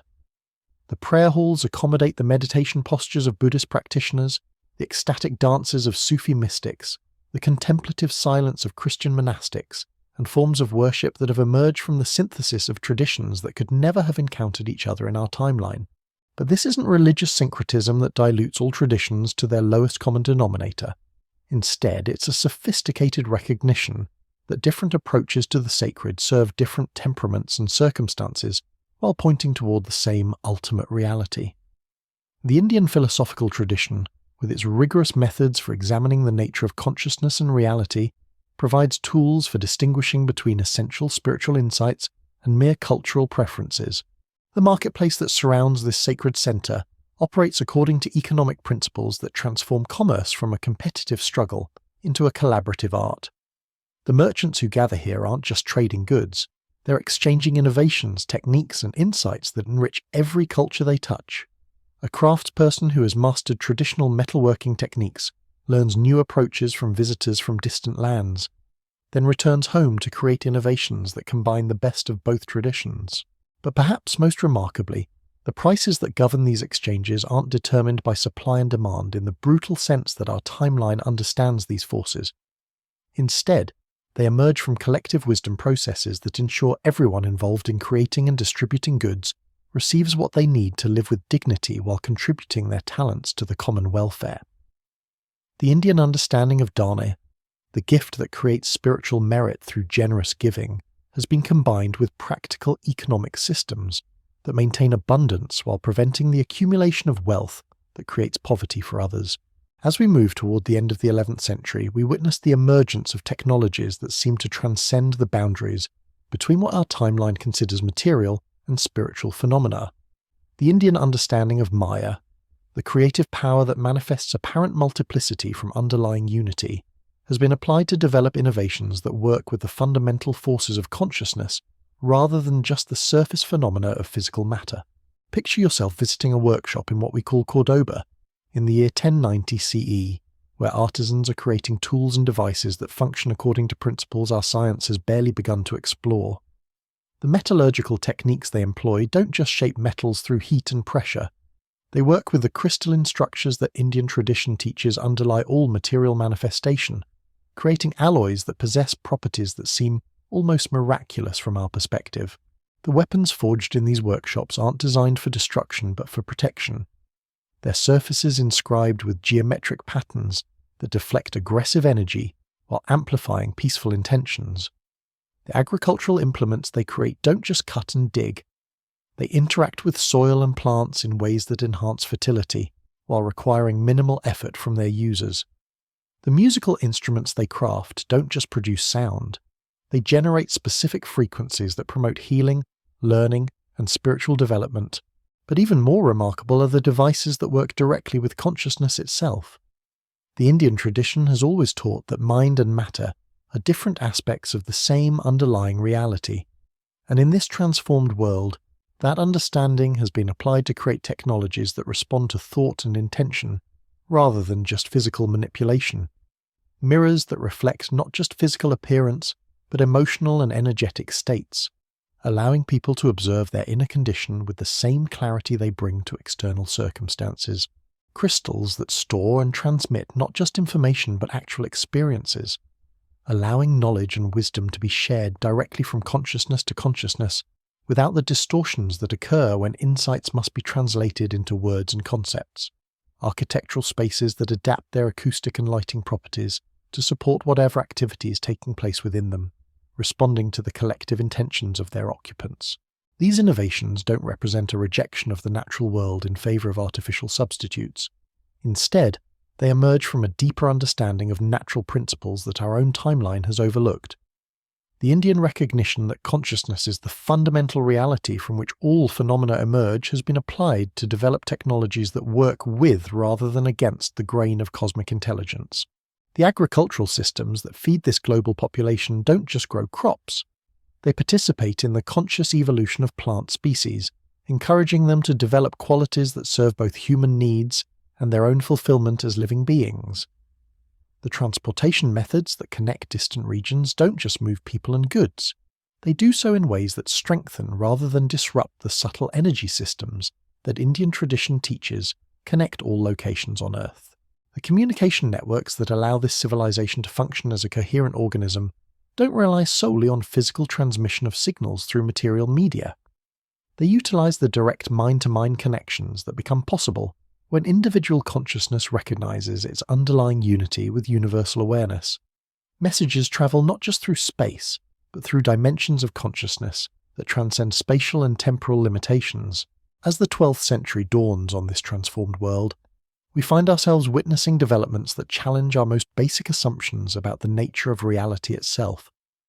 The ancient Indian understanding that the physical world is Maya, not illusion in the sense of unreality, but creative manifestation of consciousness for the purpose of experience and learning, has become the foundation for a civilization that operates according to principles our timeline considers impossible. The people who inhabit this world don't just live on the Earth, they participate consciously in the planet's own evolution, their individual and collective choices contributing to the development of what they understand to be a living intelligent organism of which they are integral parts. They don't just observe natural phenomena, they recognize themselves as expressions of the same consciousness that manifests as mountains and rivers, plants and animals, stars and galaxies. This recognition hasn't made them passive or fatalistic. Instead, it has liberated tremendous creative energy that was previously bound up in the illusion of separation and conflict. When people understand that they are the universe becoming aware of itself through human experience, they naturally seek to express the highest potentials of cosmic intelligence through their individual and collective actions. The cities they inhabit don't just provide shelter and facilitate commerce. They serve as conscious organisms that support the development of human potential while harmonizing with the natural systems of which they are part.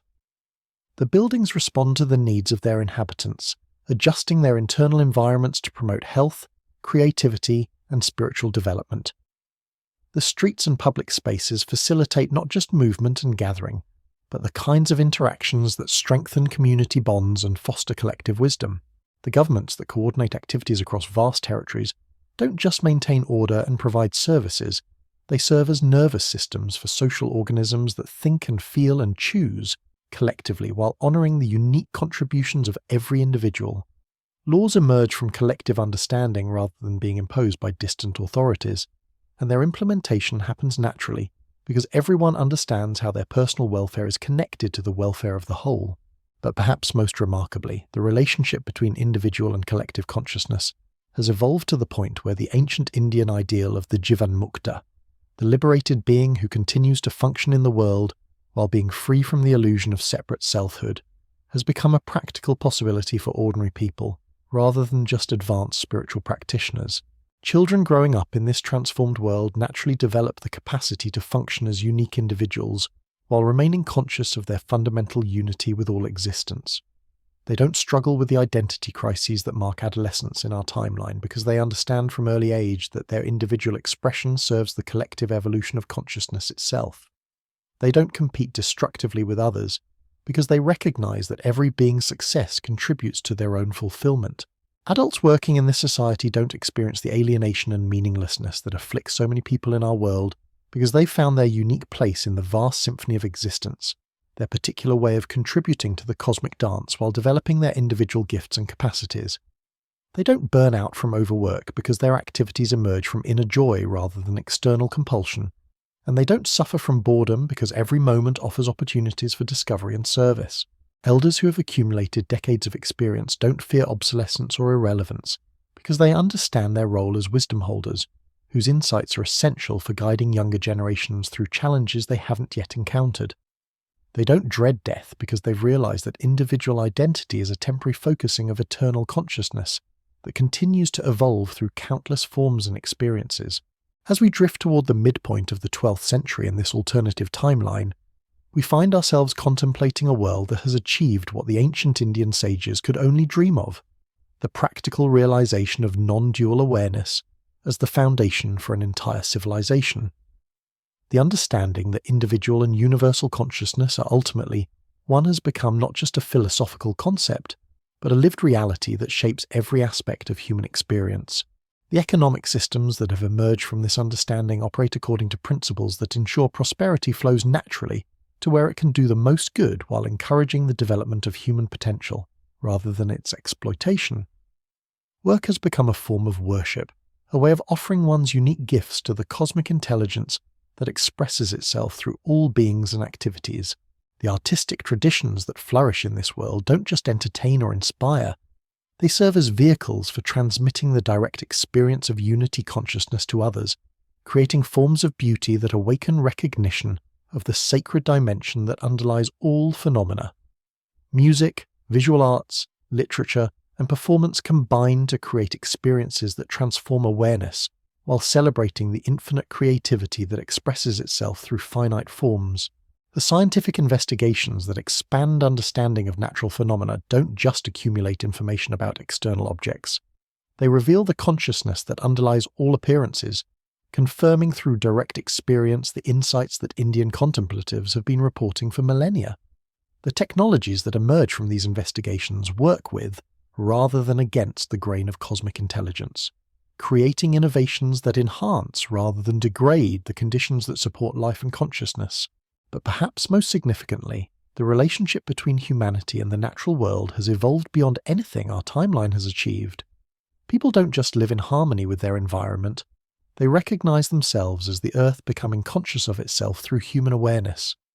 Their individual choices and collective actions serve the planet's own evolution toward greater complexity, beauty, and consciousness. The forests and wilderness areas aren't just preserved, they're consciously collaborated with as partners in the ongoing creation of conditions that support all forms of life. The agricultural systems don't just produce food, they participate in the conscious evolution of plant and animal species toward greater nutritional value, beauty, and spiritual potency. The urban areas don't just concentrate human population, they serve as acupuncture points in the Earth's energy system, focusing and directing life force in ways that benefit the entire planetary organism. As we prepare to witness the continued unfolding of this remarkable alternative history, we can sense the approach of developments that will transcend even our expanded understanding of human possibility.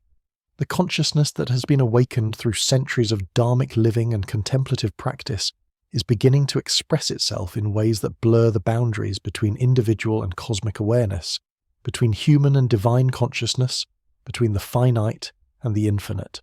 The lotus that began as a seed in the sacred waters of ancient India has indeed bloomed across every dimension of existence, its fragrance now permeating realms of reality that transcend not just physical space, but the very concepts of space and time themselves.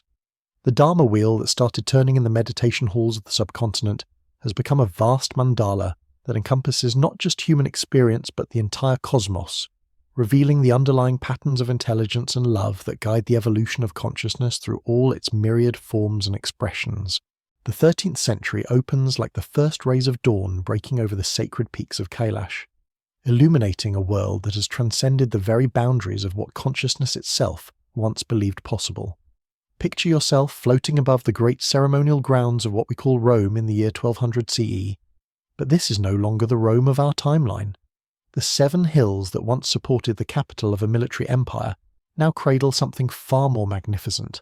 A living mandala where human consciousness has learned to dance with the fundamental forces that shape reality itself. Below you, thousands of beings move in patterns that mirror the sacred geometries found in ancient Indian temple architecture. But these aren't mere ritual performances. These are collective meditations where individual awareness dissolves into oceanic consciousness that encompasses not just the participants, but the very atoms and molecules, the electromagnetic fields and quantum fluctuations that modern science would later discover underlie all physical manifestation. The Indian understanding of Brahman, that absolute reality from which all appearances emerge and into which they dissolve, has become not just a philosophical concept but a practical technology for transforming matter through consciousness itself. Watch as a master craftsman from the northern mountains approaches a block of marble with tools that seem ordinary to the eye but function according to principles that transcend anything our timeline has conceived. His consciousness merges with the crystalline structure of the stone, feeling from within the natural lines of force that want to express themselves as sculpture. The hammer and chisel in his hands become extensions of cosmic intelligence, revealing forms that were always present in potential, waiting for conscious collaboration to bring them into manifestation. But this is not the work of a single individual imposing his will upon resistant matter. Instead, it's a conversation between human awareness and mineral consciousness, a dance of mutual recognition where the stone offers its unique gifts, while the artist provides the vision that allows those gifts to serve a purpose greater than either could achieve alone. The finished sculpture doesn't just please the eye or inspire the mind. It radiates subtle energies that promote healing, wisdom, and spiritual awakening in all who encounter it. This principle of conscious collaboration has transformed every aspect of material creation in this alternative world.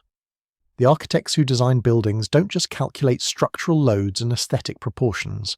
They enter contemplative states where they can perceive the energy patterns that flow through landscapes, designing structures that enhance rather than disrupt these natural currents.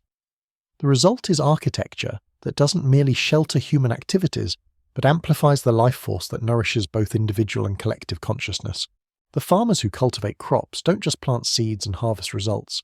They establish empathetic relationships with the intelligence inherent in soil ecosystems, learning to work as partners with the countless microorganisms, insects, and larger creatures that participate in the miracle of growth and regeneration. Their fields become living mandalas where every plant contributes to patterns of beauty and abundance that serve not just human needs, but the evolutionary aspirations of all the species involved. The physicians who heal disease don't just treat symptoms or even address root causes. They work with the subtle energy systems that Indian tradition teaches create and maintain physical form. Their diagnostic methods include not just observation of physical symptoms, but direct perception of the energy patterns that underlie health and illness. Their treatments combine herbal medicines prepared according to ancient Ayurvedic principles with consciousness techniques that address the mental and emotional imbalances that manifest as physical disorders. But perhaps most remarkably, the boundary between healer and patient has begun to dissolve as people learn to participate consciously in their own healing processes. The Indian understanding that consciousness creates reality has been applied to develop methods where individuals learn to observe and modify the thought patterns and emotional energies that shape their physical experience.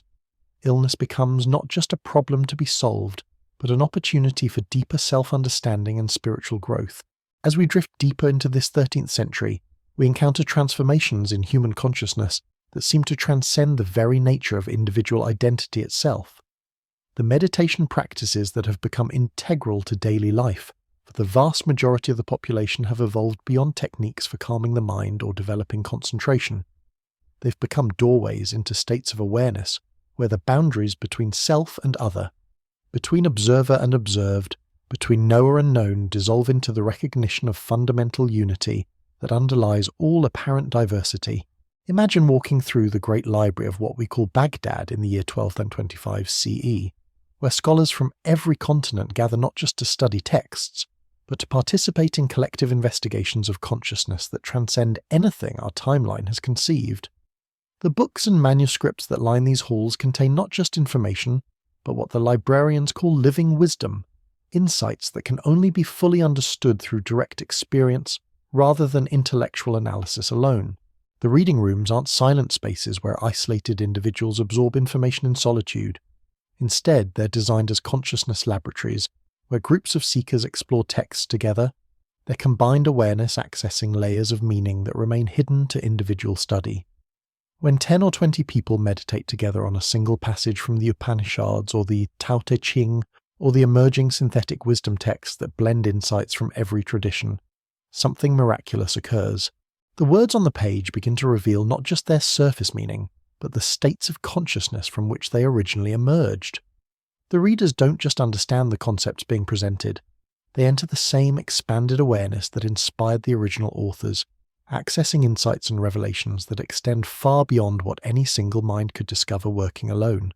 The library becomes a time machine where past, present, and future converge in moments of illumination that advance human understanding in quantum leaps rather than gradual steps. This phenomenon of collective consciousness has transformed every field of human inquiry. The mathematicians who explore numerical relationships don't just manipulate abstract symbols, they enter contemplative states where they can perceive the geometric patterns that structure reality at the most fundamental levels. Their discoveries emerge not from logical deduction alone, but from direct intuition of the mathematical harmonies that govern everything from the spiral of galaxies to the growth patterns of flowers. The astronomers who map celestial movements don't just track the positions of planets and stars. They develop empathetic connections with the cosmic intelligences that express themselves through these vast bodies of matter and energy.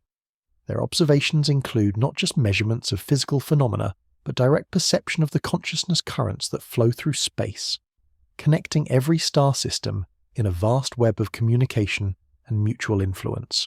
The natural philosophers who investigate the properties of matter don't just conduct experiments on passive substances, they learn to dialogue with the intelligence inherent in every atom and molecule, discovering that the material world is far more alive and responsive than their predecessors ever imagined. Their laboratories become sacred spaces where the boundary between scientist and subject dissolves into collaborative exploration of the mysteries that consciousness creates when it appears to forget its own nature. But it's in the realm of human relationships that the most profound transformations have occurred.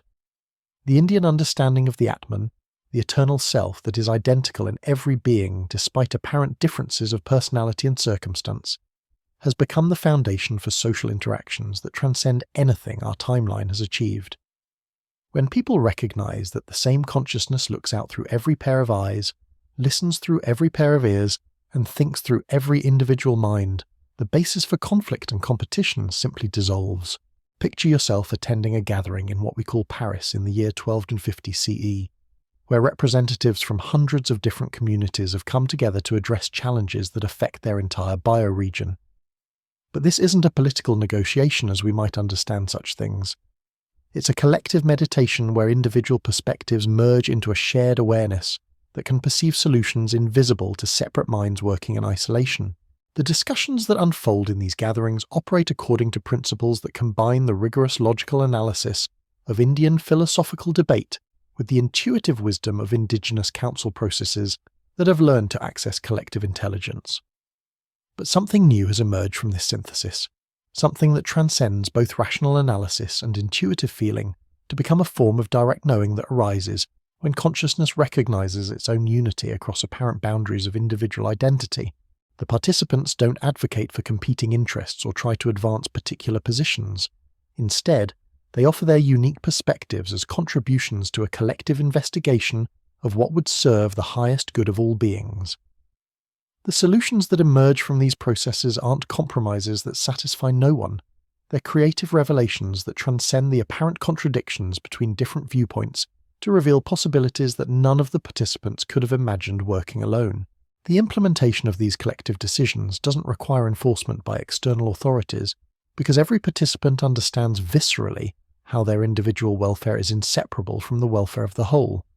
The same consciousness that discovers solutions through collective inquiry naturally expresses those solutions through individual actions that serve the common good while fulfilling personal aspirations. This integration of individual and collective consciousness has produced innovations in governance that seem almost miraculous from the perspective of our own timeline. The administrative systems that coordinate activities across vast territories don't just maintain order and provide services. They function as nervous systems for social organisms that think and feel and choose as unified entities while celebrating the unique contributions of every individual member. Laws don't need to be imposed from above because they emerge naturally from collective understanding of dharmic principles that govern righteous action regardless of local conditions. Justice doesn't require complex legal procedures because conflicts are resolved at their source through processes that address the consciousness patterns that create disagreement rather than just their surface manifestations. Economic exchange doesn't generate inequality and exploitation because it operates according to principles that ensure abundance flows naturally to where it can do the most good while encouraging the development of human potential rather than its commodification. Work isn't experienced as drudgery to be endured for survival, but as creative expression that allows individuals to offer their unique gifts while participating in collective endeavours that serve purposes larger than personal ambition. As we move toward the end of the 13th century, we witness the emergence of capabilities that seem to transcend the very limitations that have defined human existence throughout recorded history. The Indian techniques for expanding consciousness beyond the boundaries of individual identity have been refined and integrated to such a degree that the distinction between ordinary and extraordinary human abilities has largely dissolved. Children growing up in this transformed world naturally develop what our timeline would consider supernatural powers, the ability to perceive energy patterns that surround and interpenetrate physical objects, to communicate telepathically across vast distances, to influence matter through focused intention, to access information from sources that transcend the limitations of sensory experience and rational analysis. But these aren't magical abilities that violate natural law. They're the natural expression of consciousness that has remembered its true nature as the fundamental reality from which all phenomena emerge. The Indian understanding that individual awareness is ultimately identical with cosmic intelligence has become a practical reality that shapes every aspect of human development and education. The schools that prepare young people for adult life don't just transmit information or develop thinking skills. They guide students through systematic explorations of consciousness that reveal the unlimited potential that lies dormant within every human being. The teachers who facilitate this process aren't just knowledgeable instructors, but realized beings who have learned to recognize and nurture the unique ways that cosmic intelligence wants to express itself through each individual student. The curriculum includes not just mathematics and literature and natural philosophy, but direct training in the abilities that emerge when consciousness recognizes its own nature. Healing through touch and intention, communication through direct mind-to-mind contact, perception of energy patterns that reveal the hidden connections between all phenomena, influence over matter, through alignment with the fundamental forces that create and sustain physical manifestation. But perhaps most importantly, students learn to use these expanded capabilities in service of dharmic purposes that benefit all beings, rather than just advancing personal power or pleasure. The Indian ethical framework that recognizes every action as either contributing to or detracting from the evolution of consciousness provides guidance for applying extraordinary abilities in ways that serve the highest good of the whole while promoting individual fulfillment and growth. The adults who have matured within this consciousness-based educational system function as bridges between ordinary human experience and the divine potential that lies within every being. They don't withdraw from worldly responsibilities to pursue spiritual development. Instead, they transform worldly activities into spiritual practices that simultaneously serve practical needs and promote the evolution of consciousness. The craftspeople who create tools and goods don't just manufacture useful objects. They infuse their creations with conscious intention that enhances the life force of everyone who uses them. The merchants who facilitate trade don't just exchange commodities. They serve as channels for the flow of abundance that nourishes communities, while strengthening the networks of relationship that connect all beings in webs of mutual support. The leaders who coordinate collective activities don't just manage resources and resolve conflicts. They serve as focal points for the collective intelligence that emerges when groups of people align their individual consciousness with universal purposes that transcend personal ambition. Their authority emerges not from position or power, but from their demonstrated capacity to perceive and serve the highest good of all beings. As the 14th century dawns on this transformed world, we find ourselves witnessing the emergence of what can only be called a new phase in the evolution of consciousness itself. The boundaries that once seemed to separate human awareness from cosmic intelligence have dissolved to such a degree that individual beings function as conscious agents of the universal creativity that expresses itself through all phenomena. The cities that serve as focal points for this global civilization don't just concentrate population and facilitate commerce. They operate as conscious organisms that participate actively in the planet's own evolutionary development. Their architecture responds dynamically to the needs of their inhabitants, while harmonizing with the natural energy systems that flow through the Earth itself. Their inhabitants don't just live within these urban environments. They collaborate consciously with the collective intelligence that emerges when thousands of awakened beings coordinate their activities in service of purposes that transcend individual desires. The transportation networks that connect distant regions don't just move people and goods through space. They facilitate the circulation of consciousness itself, creating channels through which insights and innovations discovered in one location can instantaneously benefit communities across the globe. Travel becomes not just physical movement, but consciousness expansion, as individuals learn to maintain awareness of their connection to the whole, even while exploring the unique gifts and challenges offered by different environments and cultures. The communication systems that allow this civilization to function as a coherent organism transcend anything our timeline has conceived. Information doesn't just flow through physical media, but travels directly from consciousness to consciousness through the recognition of fundamental unity that underlies apparent separation. Messages carry not just data but the living presence of their senders, creating forms of contact that nourish relationship while sharing knowledge. But perhaps most remarkably, the relationship between this transformed human civilization and the natural world has evolved into something that can only be called conscious partnership. People don't just live sustainably within ecological systems. They participate as conscious agents in the Earth's own evolution toward greater complexity, beauty, and awareness. The forests and wilderness areas aren't just preserved as refugees from human impact. They're consciously collaborated with as partners in experiments that explore how matter and consciousness can dance together to create new forms of life and intelligence. The species that share the planet with humanity aren't just protected from extinction. They're invited to participate in evolutionary adventures that transcend anything possible through natural selection alone. The oceans and atmosphere don't just provide resources and absorb waste. They're recognized as aspects of a planetary nervous system that supports the development of global consciousness through physical processes that mirror the circulation of awareness through cosmic intelligence. Weather patterns become expressions of planetary mood and intention. Geological processes become the Earth's way of creating new opportunities for consciousness to explore novel forms of embodiment. As we drift toward the midpoint of the 14th century in this alternative timeline, we find ourselves contemplating developments that transcend not just human history, but the very concepts through which our timeline understands the nature of reality itself. The ancient Indian vision of consciousness as the fundamental ground from which all phenomena emerge has become the practical foundation for a civilization that operates according to principles our science has barely begun to imagine.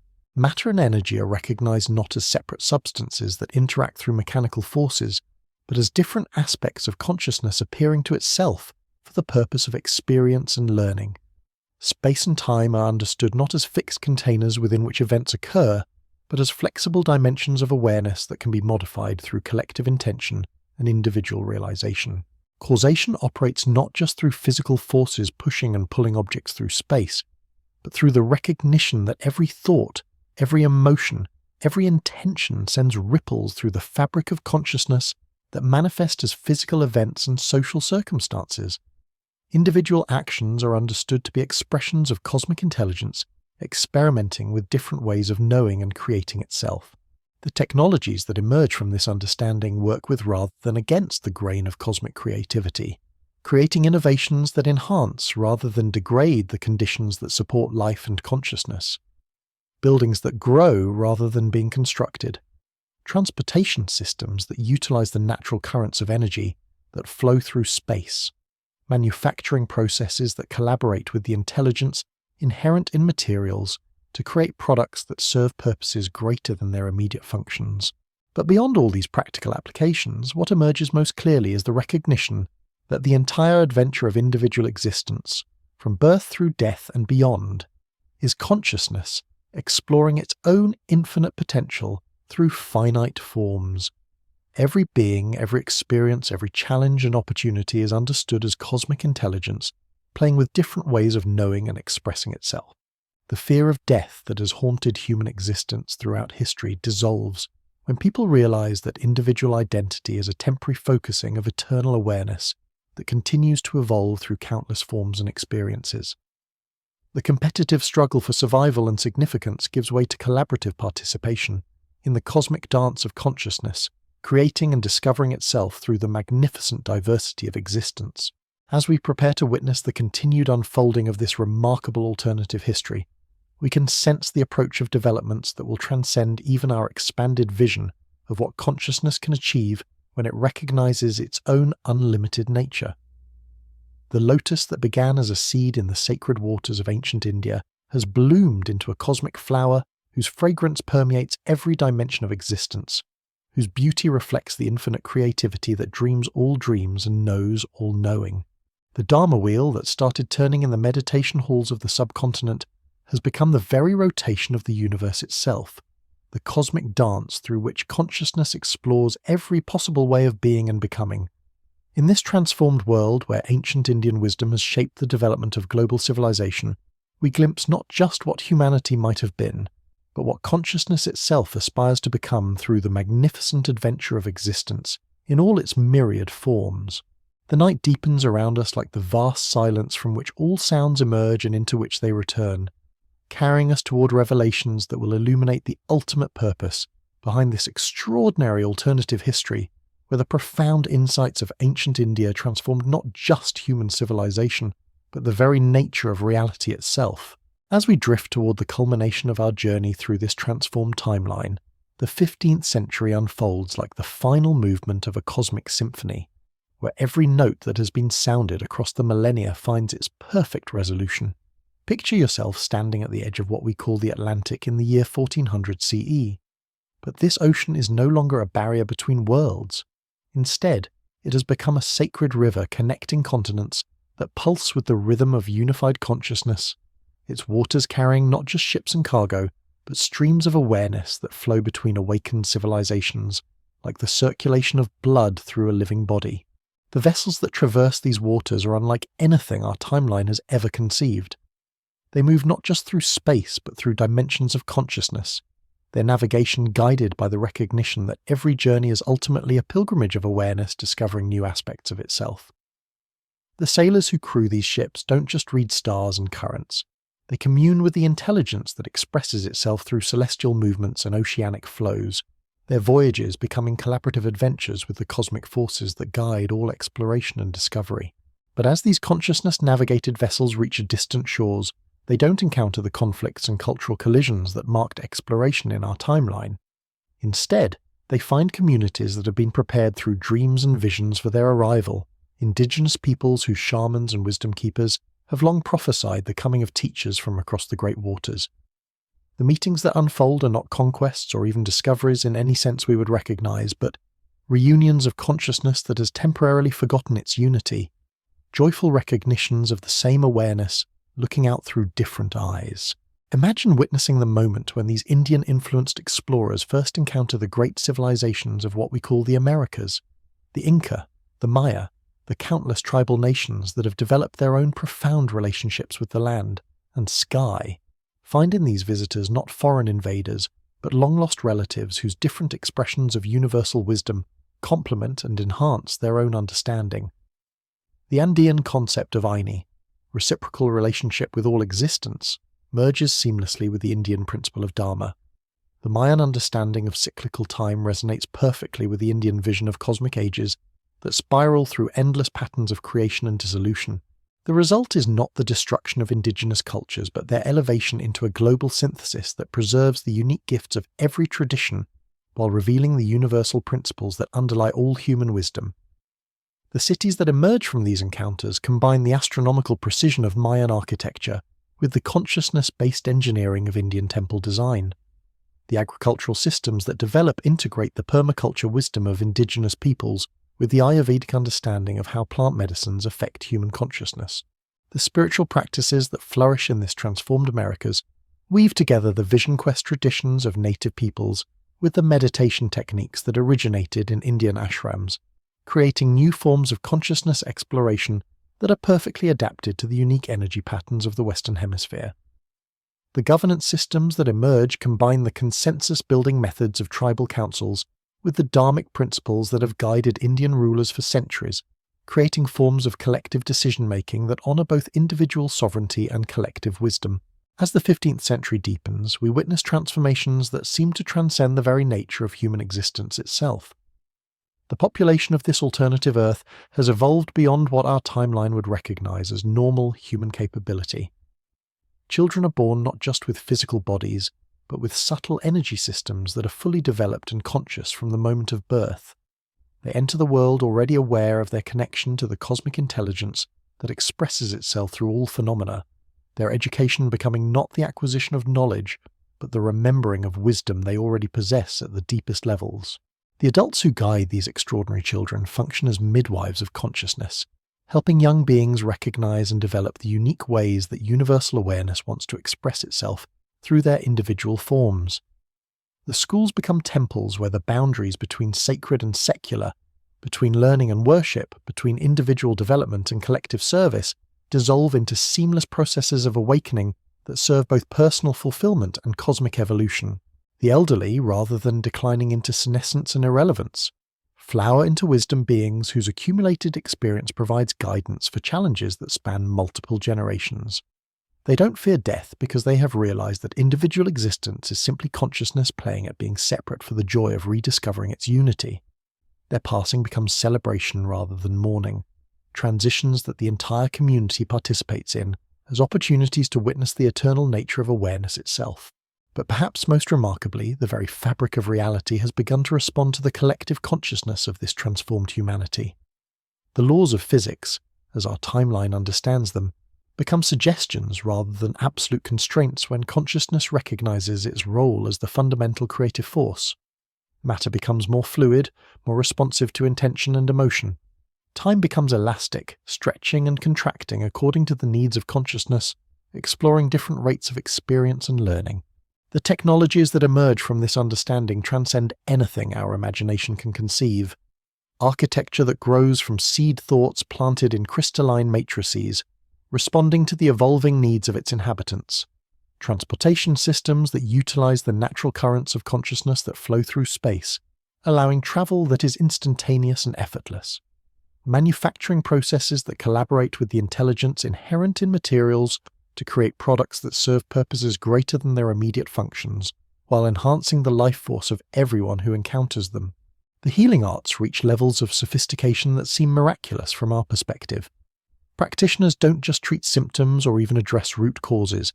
They work with the fundamental patterns of consciousness that create and maintain all experience. Illness becomes impossible when people learn to maintain awareness of their essential nature as expressions of perfect cosmic intelligence.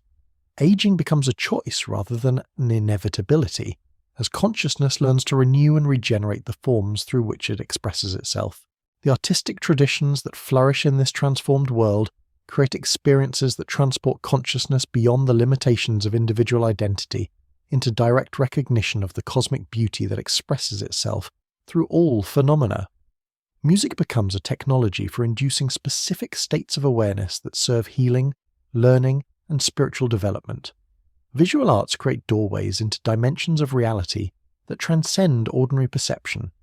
Literature transmits not just information, but the actual states of consciousness from which insights emerge. But underlying all these extraordinary developments is something even more profound.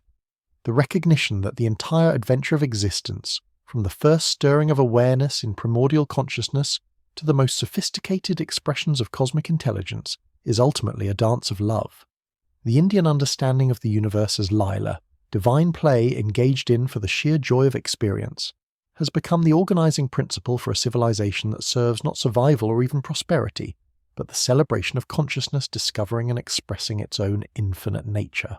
As we approach the end of our journey through this remarkable alternative timeline, we find ourselves contemplating a world that has achieved something that seemed impossible at the beginning of our exploration: the practical realization of heaven on earth. Not heaven as escape from the world, but heaven as the recognition that the world itself, when seen through awakened eyes, is already perfect exactly as it is, while simultaneously offering infinite opportunities for greater beauty, deeper wisdom, and more complete love. The ancient Indian seers who first glimpsed these possibilities in their forest retreats and mountain caves would be amazed to see how their insights have flowered into a global civilization that serves not just human welfare, but the evolution of consciousness itself through all its myriad forms and expressions. The lotus that began as a seed in the sacred waters of the subcontinent has indeed bloomed across every dimension of existence, its fragrance carrying the promise that what consciousness can dream, consciousness can achieve. And now, as the stars wheel overhead in their eternal dance, as the night embraces this transformed world in its gentle darkness, we find ourselves returning to where we began, but with eyes that have been opened to possibilities we never dared imagine. This alternative history where ancient India shaped the destiny of our entire world reminds us that the past is not fixed, the future is not predetermined, and the present moment contains infinite potential for transformation that transcends our wildest dreams. The Dharma wheel continues to turn, not just in this imagined timeline, but in our own reality, wherever consciousness recognizes its true nature and chooses to express that recognition through actions that serve the highest good of all beings. The wisdom that created this alternative world lives within each of us, waiting to be awakened, waiting to transform our own timeline into something equally magnificent. Let these visions carry you gently into sleep, where the boundaries between possible and actual dissolve, where consciousness plays freely with all the forms it might take, all the worlds it might create, all the love it might express through the infinite creativity that dreams all dreams and knows all knowing. For in the end, whether in this timeline or any other, consciousness itself is both the dreamer and the dream, the seeker and the sought, the question and the answer, dancing together in the eternal mystery of existence, awakening to its own boundless nature. Rest now in this recognition, and let the profound peace of ancient Indian wisdom cradle you in the knowledge that whatever world we inhabit, whatever challenges we face, we are never separate from the cosmic intelligence that breathes through every moment, loves through every heart, and awakens through every consciousness that remembers its true home in the infinite.